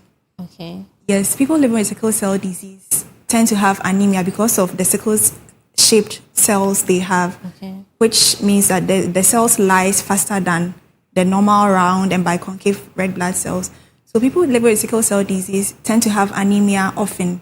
And as a nation, as Black people, we can also help this special group of people by donating blood. So it's also one thing I want to tell the general public, that even if you can't help by through funds or through any other way, at least you can donate blood for an individual, and it's going to save lives. It's going to save mothers. It's going to save the lives of new babies too. Right. Accident victims. Right. Thank you very much for this very important conversation. If you didn't learn anything at all, just know your genotype. If you didn't learn anything at all, just know your genotype. Walk into the hospital, know your genotype. Ask questions, because awareness helps to save a whole number of lives. So don't sit at home. Just know your genotype. Thank you so much for joining us, Dr. Ikuya, and then Dave. Thank you so much for joining us on Thank the you show. for having And us. this is how we end the lifestyle. But before we go, let's take a few birthday messages, and we'll be right back to sign out. I heard today was your birthday.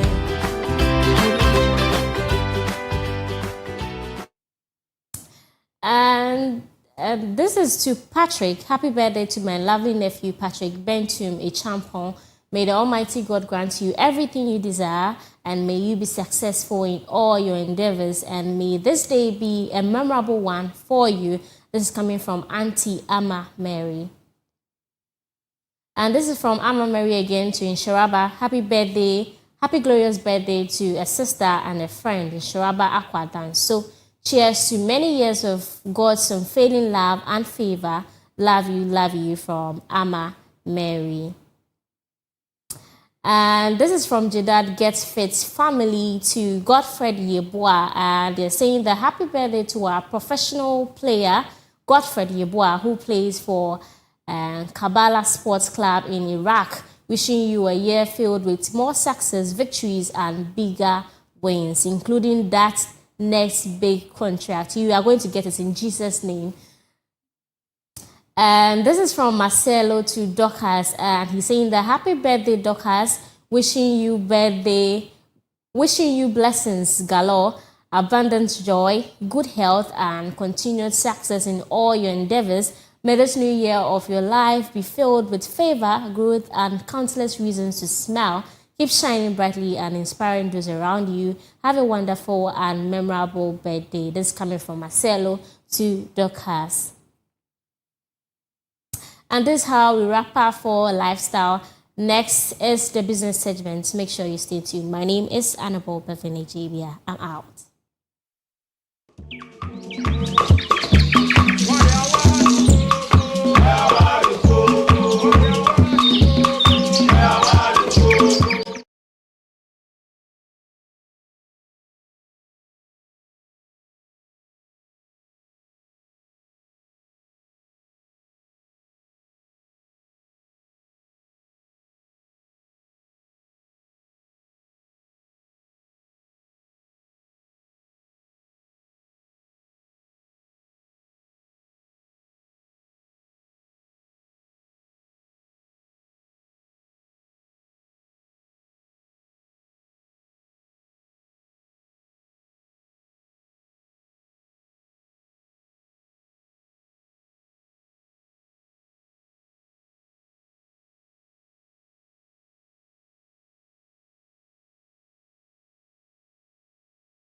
Hello there, good morning to you and welcome. This is the Business Update segment on the Koko Digest Morning Show. And as usual on this segment, we provide you with the latest in the world of business, expert analysis and market trends that will impact your business and investment decisions. I am your host, Peter Nsia. Now to our story.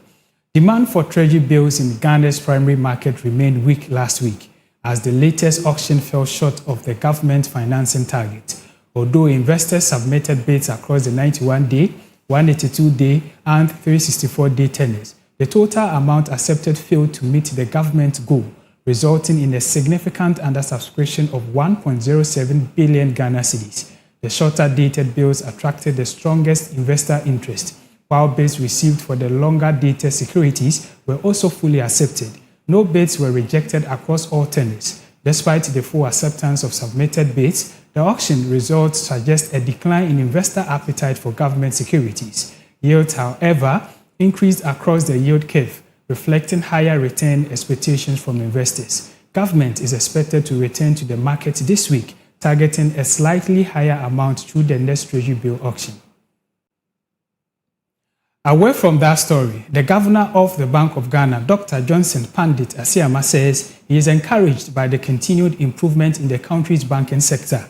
According to him, total banking assets increased to 493.9 billion Ghana cedis, representing a growth of 26.6%. He also noted that capital levels strengthened significantly, with the industry's capital adequacy ratio rising to 22.3% from 17.5% recorded a year earlier. Asset quality also improved as the non-performing loan ratio declined from 23.6% to 18%. Despite these gains, Dr. Asiama cautioned against complacency, stressing that credit risks remain elevated. He urged banks to strengthen lending practices, improve loan recovery efforts, and ensure full compliance with regulatory requirements. There's more to this story. Banks to focus on financial intermediation to support productive economic activity, especially through innovation, business advisory services, entrepreneurship support, and export clinic initiatives. He also highlighted economic resilience, controlled inflation, fiscal surplus, and a strengthened external position. The Ghana cedi has recorded a strong rebound against the United States dollar over the past 2 weeks, significantly reducing its year-to-date depreciation. The recovery has largely been attributed to the increased foreign exchange liquidity provided by the Bank of Ghana, which strengthened market demand conditions and eased speculative pressures. The local currency gained ground against major trading currencies, including the US dollar, the British pound sterling, and the euro in both the interbank and retail markets. The retail market, however, recorded a more moderate appreciation compared to the interbank market. Analysts say the cedi's performance exceeded earlier expectations, largely because foreign exchange interventions were introduced earlier and more aggressively than anticipated. They add that previous experience has shown that timely foreign exchange support helps promote market stability.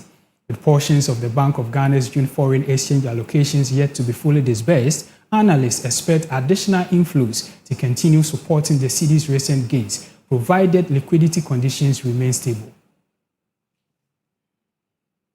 And that will be all for the Business Update segment on the Koko Digest Morning Show. Thank you for staying with us. I'm Peter Nsia. Up next is Sports with Benedict Nketia-Kwarteng. Please stay with us.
Going on today, we are not going to talk about other sports. Yes, it's important thereabouts, but we'll focus much more on the World Cup, what's been going on, what happened.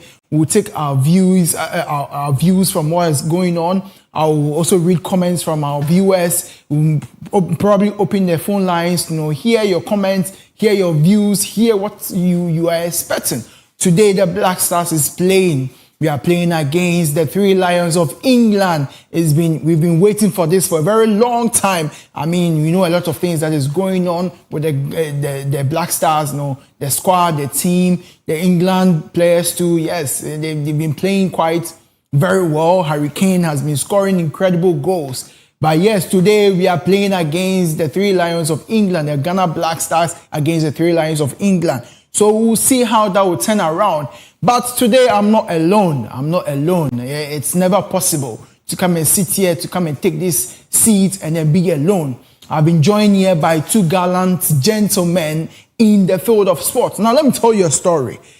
Some years back, yes, some years back, there was this interministerial games, and then during the games, one gentleman was in the commentary box, a very young gentleman, giving commentary. You could tell that this person that is speaking is actually a grown-ass person, someone who really understand what he is doing. So we were listening to the commentary during the interministerial games that goes on every time during the year for ministries around the enclave in Accra here. So there was a gentleman that was in the commentary box, so passionately giving commentary, mentioning the players, talking about the football and the games that is going on. So the then Minister for Sports was seated there, and then he asked the then the head of civil service, who is that gentleman giving a commentary? Did you hire someone to come and take over the commentary for the interministerial games? And then the head of civil service said, no, but it is one of our own. One of our own? That was the question the then minister asked. I want to meet this gentleman. Today we have been blessed, we have been privileged to have this gentleman in our midst. The then minister had to they told him his name is landlord. He asked again, what do you mean by landlord? Which housing is he owing that he's called landlord? Let me meet this gentleman.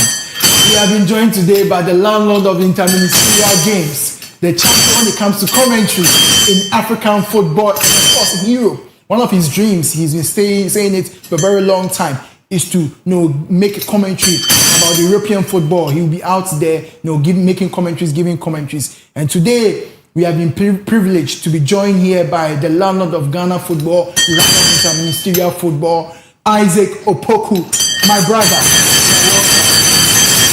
Wale, Sele, Wale, Sele, Wale, Sele. Thank you very much. Thank you very much, my brother. How are you doing? I'm super fantastic, fine. That was a brilliant one from you, and thank you very much. When you're working like this, and the big people and the big men in the country are always recommending you and also talking good about you, it's always good. And I always say, this our precious station. We are young, but we are coming like fire. We are coming like kakai. So thank you guys for the love and support. Yes, that was landlord with his brief introduction and all that. And then again, I'm not here just alone with landlord. I have another panelist that I would like to introduce. So this gentleman, let me today is story time actually. This gentleman is actually one of the best known videographers, photographers out there. And then, when you talk about people who are multi-talented, he's one of them. He's at the peak of it. When he's holding a camera, when he takes a picture of you, regardless of what level the camera is in, even if it's a phone camera, the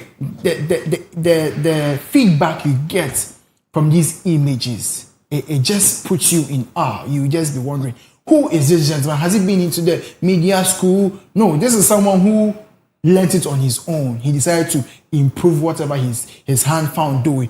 It's not just about cameras. When he's in a field of play, my oh my, I tell you.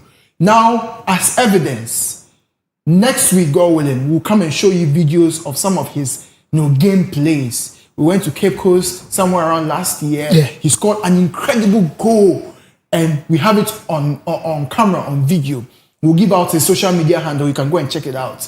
We have in our midst, Jedad, James Bernard Ted, my man. How are you doing? Multi-talented gentleman. Thank you, man. Yes, Marcelo. That is his nickname. So if you know anyone called Marcelo, if you're a football fan and you know about Marcelo, and you know that this person is called Marcelo, it just says a lot about him. My brother, how are you? I'm up and grateful.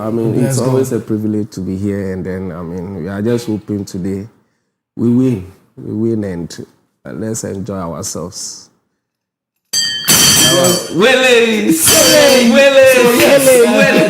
That is James Bernard. taking the bull by the horn, of course, going ahead to talk about the Black Stars and what he hopes for the Black Stars today in our game against the Three Lions of England. It is actually nerve-wracking. We are all anticipating for what is going to happen tonight at 8 p.m. Ghana time. Yes, the Black Stars of Ghana is hosting the Three Lions of England, and this will be the main topic for our discussion today. But before we start with our discussion for today, I want us to talk about some of the games that happened. Like I said earlier in my introduction, we are done with the first round of the games. The first round was a bit shaky, and then it was some teams were not really performing. But during the second round of the competition, some teams have picked up the pace, and we can see from the results that have been coming up. We don't want to dive deep, much into most of the games that has been played, but let's just talk about yesterday's game. Yesterday was actually interesting.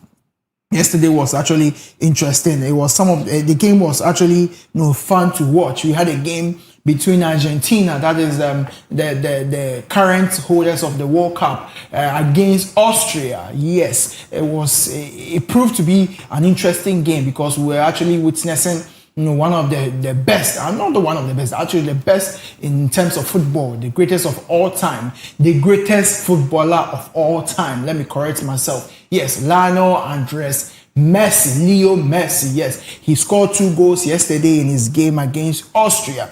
And then, he actually had to, break the record of the most goals when it comes to the World Cup. That amongst other records he had to break. Let me briefly go through the records he had to break yesterday just by scoring the goal. So all the records broken by Lionel Messi as at yesterday. So most FIFA World Cup final goals by a football player. So he scored 18 goals in that regard. Most FIFA World Cup matches played by an individual. So he's played 28 games by an individual. He's played most, and the most amount of the match won by a player at the football or soccer FIFA World Cup. So in FIFA, when it comes to FIFA World Cup competition, the player with the most amount of the matches awards won is Lionel Messi, 18. And then he's played the most minutes in the football or soccer FIFA World Cup. So 2,489 minutes played by just a single player. So we are actually witnessing history that has been made by Lionel Andres Leo Messi. Congratulations to him, and then congratulations to his team, Argentina, for winning against Austria. But no, that is not our focus for today. That was just by the way. Let's talk about the African teams that are playing. One of the teams that is doing very well is Egypt. So yes, Egypt had their game, and then they did incredibly well. They are leading their table. They won by 3-1 against New Zealand. Now I want to throw it to my panelists for today. Some of the African teams are not doing well, it's evident, but some of the teams who are also doing incredibly well. Algeria won this dawn. I was watching it. Algeria won by 2-1 in their game against Jordan. And then Senegal lost against France, 3-2. It was quite heartbreaking. Sorry. Senegal lost against Norway. France played against Iraq. Senegal lost against Norway, 3-2. And then, like I said, some teams are doing well, some teams are not doing well. But let me move on to my panelists for today. Jedad, Marcelo, James. Yeah. Let's talk about the African teams that are playing, and then some of the games that happened yesterday. Let's get your sense on it. Thank you very much, and thank you for the opportunity. I think Cape Verde is doing very, very well. They've drawn 2 of their games, and if you look at this small country and how this year they are playing very, very well, very, very compatible when it comes to their midfield and the team in general. So Cape Verde, for me, they are really doing very well, and it will be my greatest honor for them to qualify to the next stage. I'll be very, very happy if they qualify to the next stage. Egypt winning their first ever match in the World Cup. I stand to be corrected. Mohamed Salah on the score sheets. It's kind of encouraging. The African countries, we have 10 appearing in the World Cup, and we've always wanted the numbers. And so far, it's going really well.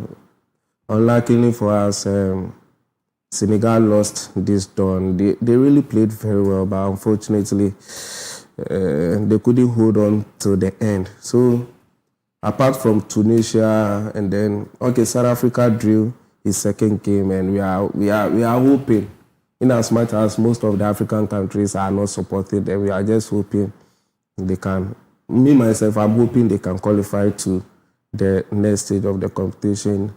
Tunisia, very, very bad, and I think they are out of the competition. They've conceded 9 goals, which means they are out of the competition. Morocco, on the other hand, is really performing well. Algeria won their game. So, all in all, it's been good. It's been good. We are just waiting to the last round of matches. Today, Ghana is playing, and we are hoping for the best. So far, so good for the African continent. Yeah, so far so good for the African continent, like you said. So some teams are doing well. Cabo Verde, one of the teams that are playing incredibly well. They actually are underdogs when it comes to FIFA World Cup competitions, but this time around, it's not really being underdogs. They are playing very well. They drew their second game against Uruguay, and then that takes them to the third position on the table, that is in Group H, and all that. Egypt is leading their table with 4 points. So you are not wrong to say that this is their first match they've won in this competition. So the first match they drew, and then this match, the second match they won, and then we have Tunisia. They're almost out of the competition. -8 goals, not -9 goals. It's -8 goals. Ivory Coast is doing quite well. They are second in their group with 3 points. We have Morocco second as well, 4 points. We have South Africa last, -2 goals. We have Ghana is playing today. We have our very own Senegal. Senegal is third on their table with 0 points, -3 goals. We have Algeria third, also on their table, 3 points, -2 goals. DR Congo has played just one match, so DR Congo is playing today and tomorrow. We have games that are coming off. We have Ghana also playing with only one game. So yes, we'll actually have to expect the best from the 2 African teams that are left on the table to play. Tunisia has conceded 9. Yeah, and scored 1. They scored 1. Yeah, so I'm right. Yeah. So, landlord, my big brother, African teams. What do you think is going on? How do you think things are? Okay, well, you are speaking about the African team, so let's talk about yesterday's games. We had Argentina playing against Austria. Let's talk about Senegal and then Norway. What do you think about the game? I don't know if you watched it, but what do you think about Senegal and then? No. Thank you, Benedict. Let me use this opportunity to thank the producers of this great show in the nation, the Koko Digest, for always making things happening. We are in the season of the World Cup, so anytime they see us here, it's not that we've taken over the morning show, but it's just for the love of the football sake and for the love of the nation. So big ups going to all the people on the morning show, Yaira, Beverly, and the producers and everyone. Well, yesterday I wasn't able to watch the Norway game, but I was able to watch the Argentina game. And the Argentina game, I was in class. When I saw Messi missing that penalty, and I told the lecturer that I'm going to urinate and camp back, because the love that I have for Messi and the Argentina team is massive. But this morning I was able to watch the highlights between the Norway and the Senegal team. It was a big blow for the Senegal.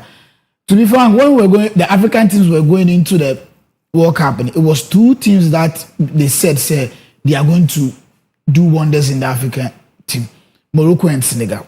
But it's unfortunate that Senegal has never won a match in this World Cup. They lost to France and Norway.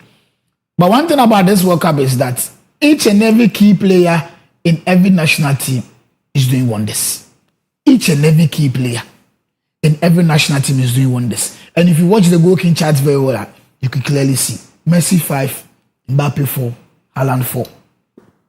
And these players play a vital role in their club side. Messi doing wonders in Inter Miami, Mbappe massive at Real Madrid, Haaland massive at Man City. So it shows clearly that this World Cup that we are playing in, each and every player, a star player in the team, is doing wonders in the team.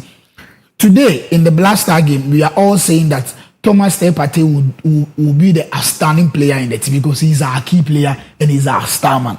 So it was a very disappointing for Senegal, but it's all good. They are not out yet because no, they are not out yet. They can win their last game and be at one of the best third teams. I don't know the best third in the 5 and I said eight. Probably, yeah. So 8, we picking 8 there. Let's pray that the other teams and the other matches that we are going to play there, none of the teams will get 4 points because if anyone gets 4 points, I think Senegal will be out of the tournament. But it's a very disappointing for Senegal. Yesterday we saw Koulibaly dashing goals and stuff like that. They have a solid team. Senegal has a solid team, but I think the problem on their side is lack. That is really helping Ghana a lot. Yeah. Ghana, we have this lack a lot, especially having Benjamin Asare in the post will give you 100% lack. Asare clean sheet. We saw against Panama when Atizigi did all the saves in the first half. When Asare clean sheet came in, it was that last minute ball that he or China and didn't talk anybody. That was a pure lack. No one. I always fight people who say you can't say football. There's no lack in it. There's a lot of lack in football. So I think for me, lack is not on Senegal side. When you watch Kivet team very well, it's all about lack. Lack is on their side. 100% lack. Look at their goalkeeper, 40 years of age. Lack. When you watch Morocco's team, there's teamwork. There's love, there's unity in the team, and there's lack there too in the team. So they are doing wonders in the team, but it's unfortunate that Senegal couldn't do it. But no way team, having Haaland, Martin Odegaard, and this slot guy playing for Atletico de Madrid. Oh, Charlie, they will give you a total showdown. It's a solid team. It's a solid team. I'm looking forward to Norway versus France. It's going to be very massive, but it's going to be a very massive game, and a lot of goals will come in because Mbappe will give you a showdown. Haaland will give you a showdown. Let's come to the Argentina versus Austria game. You know, when you are watching football and you see Lionel Messi playing now, it gives you so much joy. Yes. Yeah. I was able to watch the game from 18 minutes to the blown of the whistle. As I said earlier on, I was in class and someone told me, say, Messi has a penalty. I said, huh? So quickly I have to run out from the class and go back home and go and watch that game. It was a very interesting game, you know. And God being so good, today is Lionel Messi's birthday. Of course. Today he had 39, right? 39, yeah. 39 years of age and playing football like the same.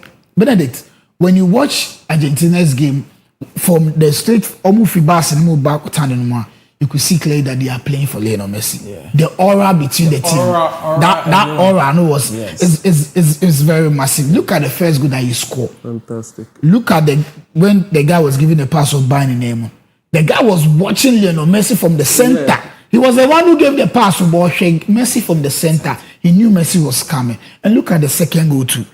So this players gives you joy watching the World Cup, and it will be very sad that the next World Cup, we will not see Lionel Messi. When we were coming to this World Cup, we thought never say never. I mean, for Lionel Messi, he will be like.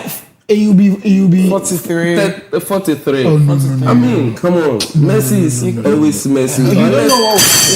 Unless he says he's not going to play again. For that one, even at age 43, if he wants to play, he can play. But we shouldn't be surprised that Messi will not go for the next World Cup that is going to happen.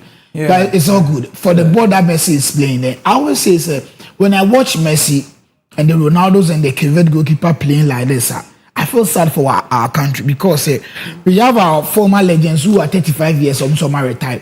While someone is 40 years, 39 years, playing at this level, he's a top scorer. 5 goals. 5 goals. Landlord, we shouldn't deceive ourselves. We all know in this country, our country, we know our most of our guys, the ages that they are using are not the real age. So they have to use a correct age. But then our system is not favoring us. Our system is good. If you look at this thing, in recent times that we are trying to use the correct age anytime our youth 17, youth 20, youth 23 goes for a tournament, They perform they don't perform. It If really- they don't. Because of the system, they don't Because use of the, system. they don't use You the see, correct those age. days we are using players who are older than Older, so they were able to when it do comes to tournament, so they incredibly were well. able to play and play well. But in recent times, Now where they we are are using trying to correct use the age. correct age, the guys goes and they are not able to perform very well and they come back.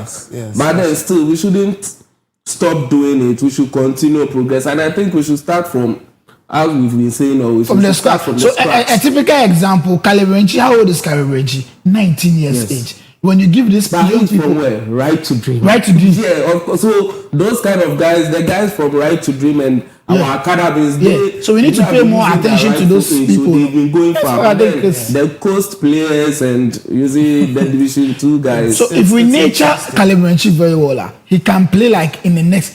Messi had his first debut in the World Cup when he was 19 years. That was 2006. That was when Messi had his first debut in the World Cup. He was able to play 2010 World Cup, 2014, 2018, 2022, and now he's playing 2026 FIFA World Cup. And we are even sitting here arguing that 2030. he was going to play 2030 Yeah. because of what? Using the scoring. So look at the Black Star team. Caliberenchi 19 years of age. If you give him in the next 20 years, He can stay on. he'll be 29 years old. And so in the next 10 years, we have 2 World Cup to play in. So let's give him in the next 20 years. It's going to be what? 39 years. He can play. So I think these old G's are giving us G's. And I always say, when a player play a World Cup before you, a match a day before you, it gives you a lot of pressure. Messi played before Mbappe. It gave a lot of pressure to Mbappe to score more. Yeah. So when you watch the goal charter, it's 5-4-4-4. Yeah. There are about 2 matches and he's having 5 goals. Yes. The second person is having 4 goals. Mind you, Hurricane is coming today. To play. He scored 2 goals. But Hurricane is not scoring today. Yo. Okay. Well, Yeah. So I think but then, it's going to be a Messi very is now the top scorer. Top scorer. ever.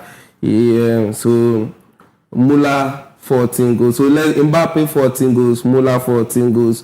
Ronaldo, De Lima, Brazilian Ronaldo, 15 goals. Closer 15 goals, 16 goals, and then Lionel Messi with his 18. 2 goals yesterday, 18. making 8. I think he can clock like 20. I mean more. I mean, from the look of things and from the way they are playing, Argentina I is playing think, Jordan their next game. of course. So I think And happy they for them they already have 6 points, so they can choose to rest him. rest him. But for the sake of his legacy, what he has started now, he will play them. I feel like he will play the game, but you wouldn't see him a lot. Even though this match, you don't see him a lot, only when he wants to make an impact. But this time around, you won't see him a lot. It will be more like 10 against 11. But when there is a goal to be scored, he will be there. But we are not still seeing Messi in this World Cup. You know, Yes. when you compare Messi days at Barcelona and Paris, he now operates from the center Yes. to the people. To the people, yeah. So that is why we don't It's not even see. spreading. And if you watch Argentina game very well, yesterday when I watched the game, the 2 up front was Lautaro Martinez and Messi. Yeah. And I said, are these people still the one who want to score a goal? But when they are pressing out, you could see clearly that yesterday we saw Junior Alvarez also coming in and out, the second goal. Charlie, so this Argentina, I won't be surprised. Up to now, I said Ghana is lifting the World Cup trophy, but I won't be surprised if Argentina lifts the World Cup trophy because what they are doing And I'm really happy the way and manner these guys are playing for Lionel Messi.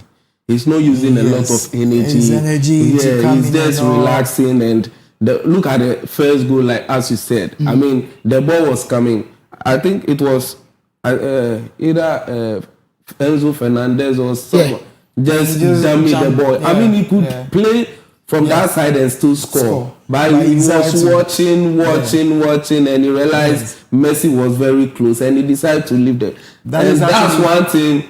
The Portuguese are not. They are lacking. That's one thing they are lacking, and it's kind of evident. difficult. It's evident. We can't do much about it, and then Argentina is doing very well. We hope to see what they can do afterwards. But today is about the Black Stars. Today is about Ghana, and today is about what is going on. Now let's move on to the fixtures for today. Today's fixtures. So, like I said, we have some games being played today, and then tomorrow. The last game is tomorrow at dawn, at 2 a.m. at dawn. So we have the first game, that is 5 p.m. Ghana time, Portugal versus Uzbekistan. And then we have 8 p.m., the ultimate game, England versus Ghana, and then 11 p.m. we have Panama, Croatia, and then the last game that is 2 a.m. tomorrow, Colombia versus DR Congo. So the two African teams that are left are playing this evening at 8, that is Ghana, and the last game at 2 a.m. Colombia hosting DR Congo. Yeah, so that's the fixtures for today. Now let's talk about the Black Stars. Let's talk about what is going on. We have some post-match interviews that that were recorded yesterday, the day before yesterday. Some comments that were made and all that. Now, before we go into the post-match interviews, which we have videos to show our viewers, let's talk briefly about the Black Stars. What are the expectations? How are the boys feeling? What do you think is going on in the camp now? I think from after our game against Panama, I mean, if you look at the footages that have been coming out for us, I mean, the guys are really happy and they are willing to die for the country. If you look at the kind of training they've been going through, the kind of physical training, gym work, and the enthusiasm that is. Yeah, so talking about physical training and gym work, this has to be with Curious, the coach of Ghana Black Stars, and that will be broadcasted on our screens shortly. Let's just listen.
Yes, so that is the coach for the Ghana Black Stars team. Yes, Carlos Quiroz, and then with his post-match interview about the Black Stars, the preparations towards the game that we have that is happening tonight at 8 p.m. Ghana time. I hope you are ready. I hope you have your Ghana jerseys ready. For those of you who only wear your jerseys after we win games, be careful. Be careful, because it's not helping. We need to build a team spirit. Let's support the boys however way we can. Flaunt your jerseys, flaunt your Ghana jerseys. Let them know that we are here. We are here to support them, whether win or loss. Yes. Now let's go and listen to Thomas Tuchel. That is the manager for the Three Lions of England. His interview and what he said about his preparation towards the game for tonight.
That is the manager for the Three Lions of England, Thomas Tuchel, and then his one of his players, one of his captains, that's Declan Rice. Also speaking about the Black Stars and all. Let's talk about the coach's comments. But before, let me announce to our viewers, our listeners, that the phone lines are open.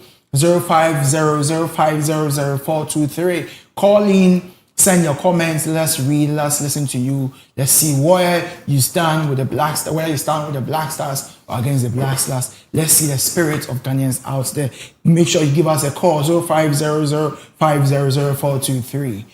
Now, James, let's talk about the comments by the managers, Carlos Queiroz and then Thomas Tuchel. So Carlos was asked about his experience against England. The only time and the last time he played against England was in the 2022 World Cup, which he lost woefully by 4-2. He was coaching Iran by then.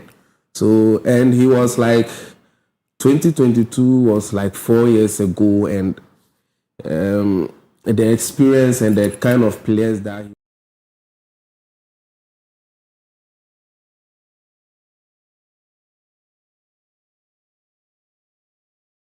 is like some decade for him, and this is a new environment, new quality of players and good players. So he's very happy that he's playing against England again. But then he knows that England has a quality, good team, and they are one of the favorites. Yes. In as much as we Ghanaians are also best in our own. So I think Tuchel was also talking about how brilliant the Ghanaian players are, how quality. So the two coaches are trying to play mind games among themselves. And actually, football, of course, it happens, and it's here. So yes, they are trying to play mind games. But one problem about the England national team is the fact that their centre backs pairing is a little bit shaken. In as much as they have good up front, and then their midfield their first man, the midfield wasn't really clicking like that. And Rice couldn't get his game as we know Declan Rice to be. And their best part at their defense has to do with their right back. Most of their attack comes from their right side. So anybody who will be playing at our left side, they should put all these things in mind. It's going to be difficult. So most of the times he used Reece James, and we all know when he was coaching Chelsea, the kind of impact that Reece James brought to the team. So he's going to use Reece James, and even at the later part in the game, their first match when how do you call him? Declan Rice had a knock and he has to move out. He was having Menu as a bench, who is a midfielder, but he rather chose to bring Reece James to the midfield. So I think the right side of England is very serious. But then, I mean, he was talking about our counter attacks too as well, because he knows very well that his defense is a little bit shaky. And with, I mean, the good second half that we had, I think personally that if we go in well with this same squad that we brought in the later part in the second half, with our counter attack and our press, and we are really going to deliver. Okay, so we are really going to deliver. We will talk about the lineups for both teams. But landlord, let me hear your 2 cents on the comments made by the 2 managers as well as Declan Rice. I'll start with Thomas Tuchel. That was a very massive one for him saying about Ghana. I always say that Ghana, we are sitting on our past glory as of now because of the wonders that we did in 2010. And because of our players, that's what a lot of coaches say a lot of good things about us. So that was a very good one from Thomas Tuchel. And Declan Rice also saying that he has played a lot with the Ghanaian players. So he plays with Antoine Semenyo in the English Premier League, where if Man City or maybe West Ham is playing against Arsenal. Okay, right? so let's put a pin into your comments. You have a caller on the line. Hello. Hello. Can you get your name and where you are calling from? I'm coming from Nsaom. Nsaom. Your name, please. Nsaom. My name is Daniel Mate. Yeah, can you please speak up a bit? I say, let this person that is too low for the ball. Are you? Okay, let's hear you. Go on. Only the matter I want to say that. Okay, thank you very much. Thank you very much. Are you? Thank you very much. This IU problem is actually, something that we've all been talking about. Everywhere you pass, wherever you meet people talking about the game we played against Panama and how the goal came about. People have been making comments about IU, but IU is a very incredible player. Let's not downplay the impact of IU in the Ghana Black Stars team. But then, yes, all your comments, your suggestions are important. They are needed and they are valid. We'll hear them and then we'll see how best we can work around it. So yes, the IU problem, like I said, we all see it, we all understand it, but the coach knows best. He knows what he's playing. He knows what he wants from the players.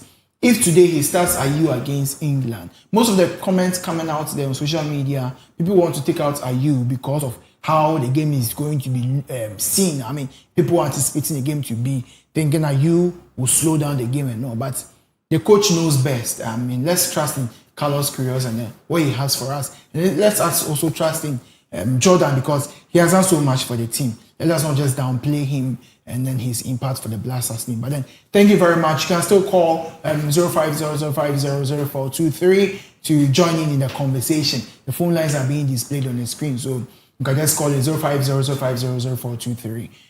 Landlord, like you were saying. So for what Declan Rice said, Thomas is a good player. Before the start, I told you that Thomas is our star man because we missed out with him during the Panama game in Canada, but he's going to do wonders today. So back to Coach Carlos Queiroz. No, sorry. Don't worry. Today we are having the show with the callers. Yes, So hello. We lost you. You can still call back 0500500423. Call back and let's hear your 2 cents. Yes. So for Coach Carlos Queiroz, I always say this, and I'll continue to say this: our team is in the safe hands. Because when Coach Carlos Queiroz came, and you could see the atmosphere, the energy, the love around the team. Way back in 2010, has come back to the national team. So it's a very massive one for Coach Carlos Queiroz. Look at the game against Panama. Right after the game, I saw him running. I thought he was going to hug Benjamin Asai, but he went to the supporters, knelt down, and thanking the supporters. And today, what was that? Was it yesterday? I heard this. This thing is that the supporters has to come, no matter what. We will still enjoy ourselves. Landlord, we have another caller on the line. Hello, good morning. Oh, what is happening? We want to hear from you. We want to know what we are thinking about the Black Stars. Hello.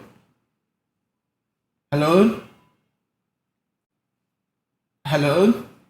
Okay, landlord. Let's So I think- let's sum it up. Let's sum it up. So for Coach Carlos Quiroz, we're just hoping that he will put up his best starting 11 against England so that we can still enjoy ourselves. You know, last week we were able to reach home around 4:30 a.m. This time around we will not come to work. We will reach home at like 8 a.m. Okay, so our caller is saying that the England attack is very sharp, very tough. So the coach of Ghana Black Stars should solidify the defense so they can withstand whatever attacks they throw at us. That takes us to the possible lineup for Black Stars team that is facing the English national team today.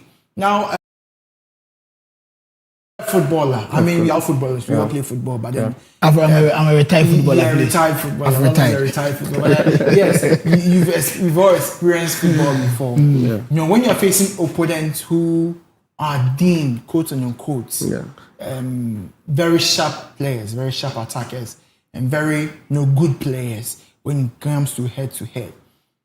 What is the best, in your understanding? What is the best lineup to play against this English national team? James, let's hear from you. So, looking at their last game and the lineup they had, I mean,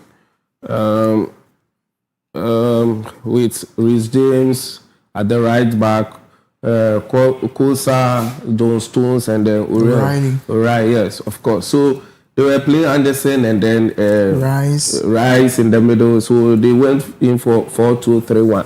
So I don't know if today Saka is going to start or still Madueke is going to play. The reports we are getting is Thomas Saka is still he's well, but Thomas wants to rest him. We have another caller on the line. Hello, Johnson. Oh, come on. Don't worry, we are here for you. The call lines is still open. 0500500423, 0500500423. Call to join in the conversation. Yes. So James. I will go in for 4-2-3-1. We just need to make push formation. 4-2-3 push formation. So 4-2-3-1. Yeah, 4-2-3. So if how do you call it? Atizigi is very fit enough to play. Unfortunately, Atizigi is not playing. Of course. So I will go in for Asari clean sheet. And then Asari clean sheet in post. And landlord was talking about luck. I don't know if you studied this thing about Asari. Anytime it's in post, it's very difficult to see that kind of dangerous balls. Yeah. So I said, we can ask them the soon Pami ball. Yeah. That kind of goalkeepers. Let's not talk about his luck so much before they carry it away. But let's talk about the squad. So I'll still maintain the back for Senera, Mensah, of course, and then Partey is in now, so I'll play Yurenchi. Okay, I'll play Zibo and Thomas Ter, Partey and Yurenchi in the middle, and then up front I'll go in for Brian Asante from the left side, and then Semenyo will play from the right side. And I'll still maintain Jordan Ayew up front. In as much as most of Ghanaians are talking about Jordan Ayew, of course, anytime we are going in for attack, and Jordan Ayew, we have two. I think the coach look at two ways or three. His experience, that's one.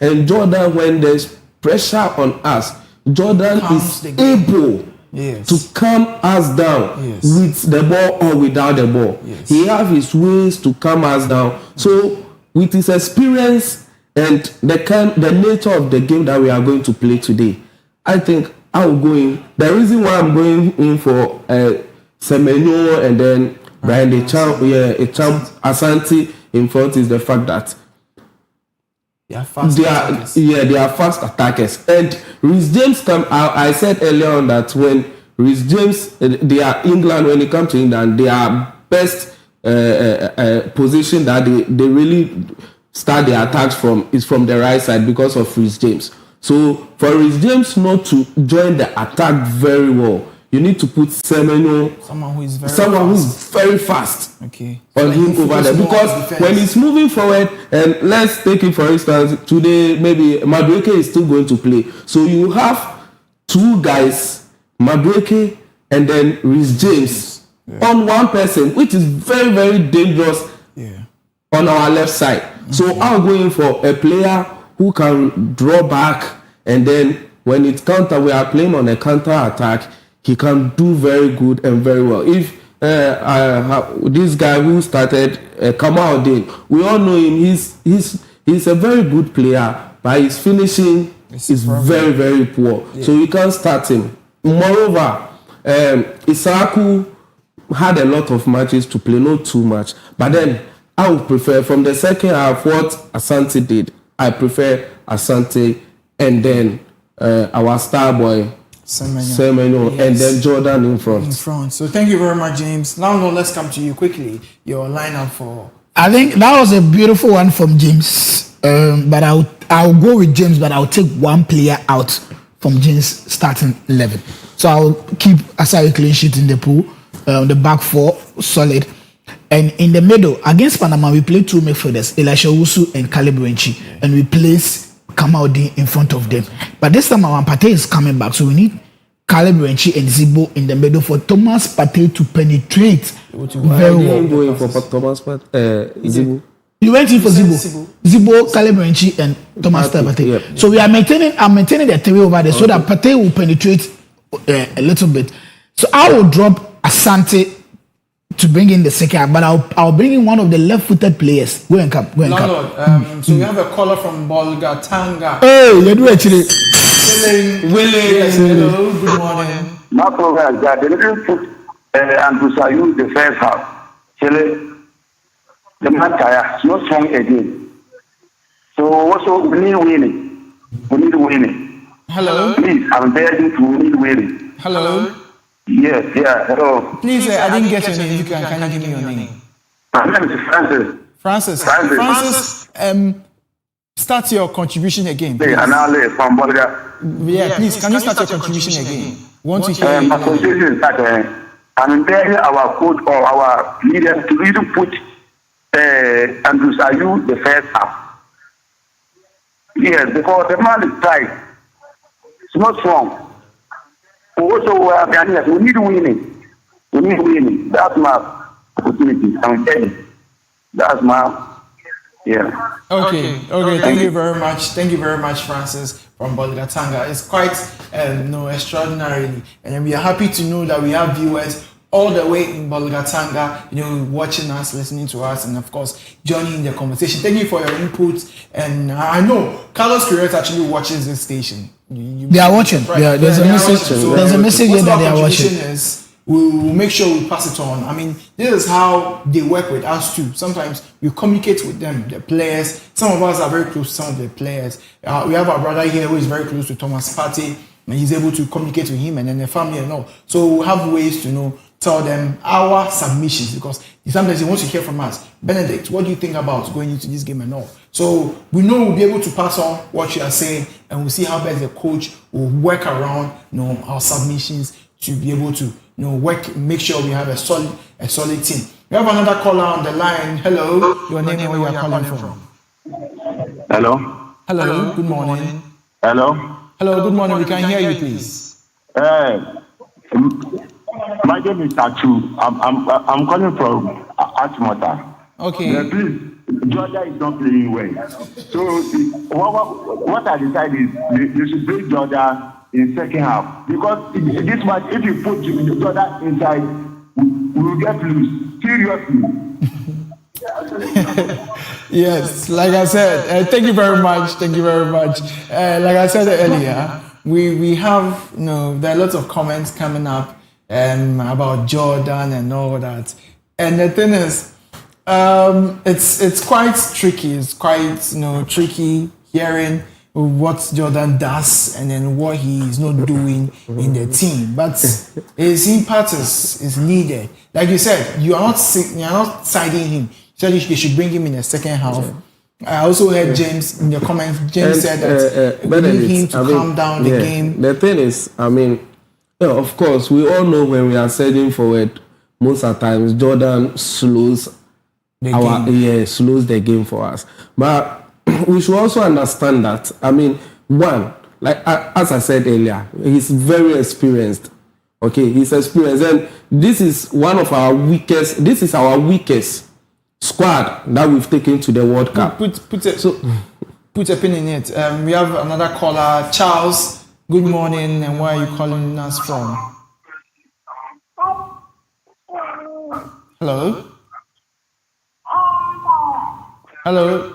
Richard, please. Where are you calling us from? Yeah, I'm calling from Sapeman. Okay, let's hear you. Yes. Yeah, so today's game is going to be tough though. Well, I don't think the Ghana will make a win for it. We carry the game by hook or crook. By hook or crook. Yes. So, Richard from Sapeman, thank you very much. He says that it's going to be a tough game. I just like your panelists. They are fantastic. Thank you very much. Thank you very much for your accolades. We are trying our best to make sure that we satisfy whatever we have to do our part when it comes to the world of sports, world of football. Thank you very much, Richard from Sapiman. And then, congratulations, guys. You just got accolades from. So these are some of the things that we always want from our viewers, and thank you for this massive comment from you. So I was talking about how do you call it, my lineup for the game. I said I'm using James' lineup, but I'll drop Asante, and I'll bring one of the left-footed players, the like of Christopher Bonsu and Esnyama and Abdul Fattah Isaku. So play the game, I think I will go in for Abdul Fattah Isaku to start ahead of Asante. Then Asante will come in the second half because we want Thomas Partey to penetrate very well. So the front three will be Fattah Isaku, Semenyo, and Jordan Ayew, and the middle will be Partey, Caleb Wenchi, Zibo. Landlord, sorry, you have another caller on the line. Hello, your name and where you are calling us from? Yeah, good morning. My name is Felix. I'm calling from Medina. Hello, Felix from Medina. Please, let's hear you. Yes, I'm calling from Medina. What I'm trying to say is, Jordan, the same guy. Jordan doesn't start. Jordan doesn't start if he spot the ball to be walking. So, and the team that we're going to play is a strong team. Okay. So, the only thing we'll do is we should put serious people for the starting. Otherwise, the time we'll see things have gone wrong. So please, if you can reach to the FA, so that just tell them they have to put themselves together and put Jordan at the bench for the second half. That's all. Okay. Thank you very much, Felix. You made a very you made a very salient contribution, and some people were not really looking at that part of the game where Jordan's defense is not as strong as his offense, his attacking. But then again, it's very salient, it's very good. You've drawn our minds to it because personally, I just realized that aside whatever good Jordan would do, this is a team that is very attack conscious. That's the English team, the England team. So we need players all hands on deck. You can be creating the fouls, you can be calming the game and all, but what happens when we are being attacked? Will you track back to go and defend or no? So that's a very good point. Thank you very much from our caller from Medina. Now let's have we have our last call on the line. Our last caller on the line. Hello, your name and where you are calling us from. Hello, good morning. Your name and where you are calling us from. Hello. So I think we lost our caller. Landlord, quickly, let's then we talk about our predictions. So we can. That's the starting 11. The back four. Marvin Senyaya, Opoku, Ajete, Gideon Mensah, Partey, Zibo, Caleb Wenchi, Jordan, Semenyo, and Abdul Fattah Isaku, and Benjamin Asai clean sheet. Okay, so that is it from Landlord. Very solid lineup from both our pundits.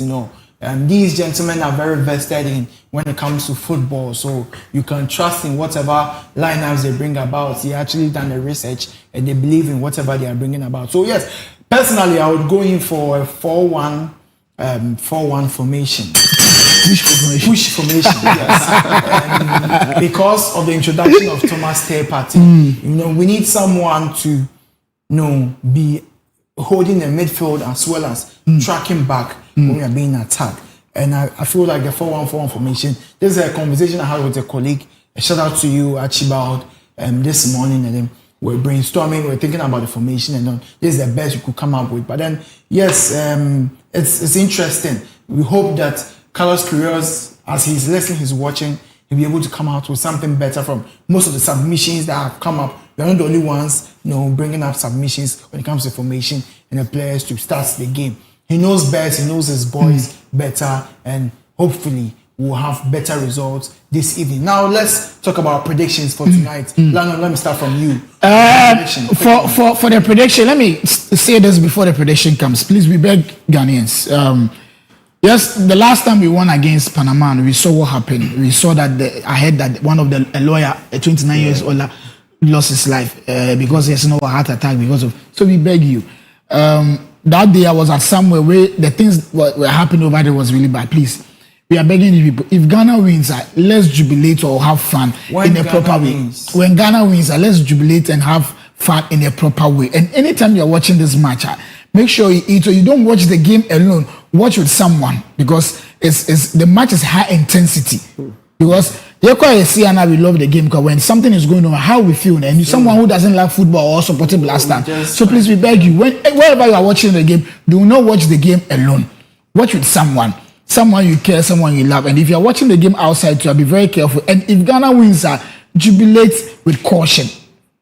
And we beg you, we want people alive, because we are lifting the trophy, so we don't want a situation where you left the trophy now the nation population is swatting. So we want the higher population to enjoy. So for the prediction, Benedict, I don't want to comment myself. Ghana is winning, but I don't know the goals that we are winning. Ghana is winning because England is not an easy game. It's a very difficult task for us. This one is going to be one of a difficult tasks ahead of us today, 8 a.m. So 8 p.m. So please, I don't want to comment, but Ghana is winning the game. I don't know the goals that we are scoring, but Ghana is winning. A win or draw for Ghana. I said that we are getting 7 points to qualify to the group.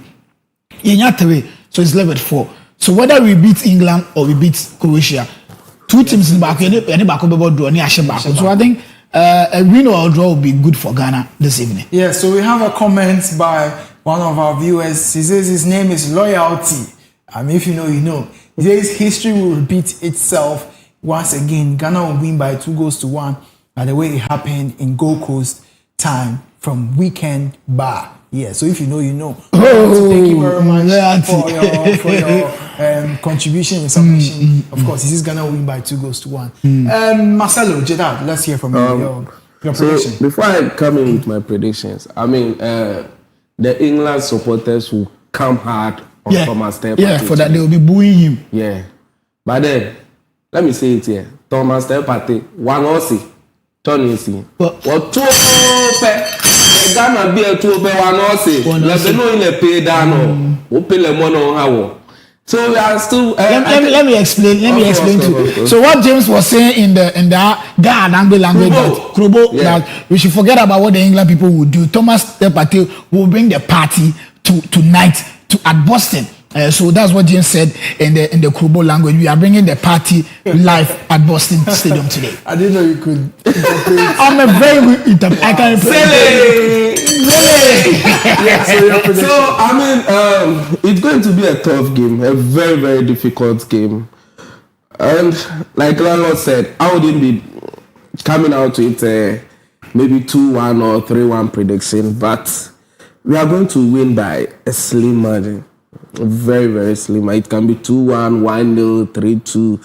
But I see Ghana winning today. Seriously, I see Ghana winning today. And then, Charlie, today, it's all born by Kakra. Hope you understand. So just follow me to the Tabernacle of David in Osu.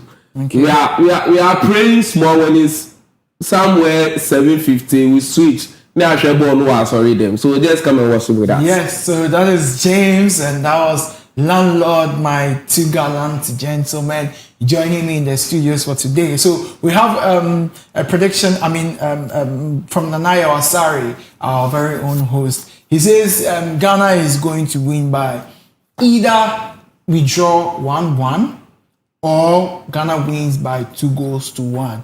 And he actually went on to say that the goals will be scored by Semenyo.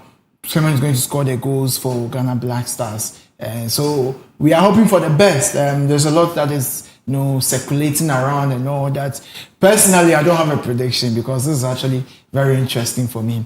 I was thinking of Black Stars coming in to win the game. I know Black Stars will win the game, but the scoreline is quite tricky for me. James, I think my people, our people, if you go online right now, they've given Ghana 17 cedis, 37 pesos. The investors. And they've given England 1 cedi, 20 pesos. 500 cedis to Ghana there. If you know, we are good to go. If you know, you know. This is a word to the wise. The wise is enough. So yes, thank you very much for sticking and staying with us. My name is Benedict Ketia-Kwate, and this is the Koko Digest Morning Show. We thank you for your comments, the callers, those who sent their messages through our text lines and the comments that came in. Thank you very much, Landlord. Thank you very much, James, for joining me today. Tonight, we are all moving to Boston to go and to witness the game between England, a few Lions of England, and of course our very own the Ghana Black Stars, the national team. We are playing quite an incredible game today. Lots of intensity, like just as Landlord advised. Eat, please. Remain calm. Make sure you have people around you, and then we should all, one way or the other, learn how to perform first aid when in case of any actions, in case of any issues that are coming up. The CPR, the mouth to mouth, and all those first aid. The mouth to mouth is very necessary. Just as Landlord is saying, let us learn all these things so that just in case if something is to happen, we'll be able to administer first aid and all. But please stay safe, remain at home, or if you want to watch it outside, be safe out there, and let's enjoy the game. This is football. This is what happens. Sometimes there are upsets, sometimes there are good days. For whatever that may happen, Black Stars is still going to be Black Stars. The team is still going to stand strong. And we have another game against Croatia. That's our final game. So let us not lose hope in the team. Let us continue to rally our supports behind the Black Stars. And together, we'll lift the World Cup 2026. I promise you that. Yeah, so like I was saying, my name is Benedict Ketia-Kwate. Thank you for sticking and staying with us. This is a Koko Digest Morning Show, the sports update segment. This is the end of our morning show. Thank you.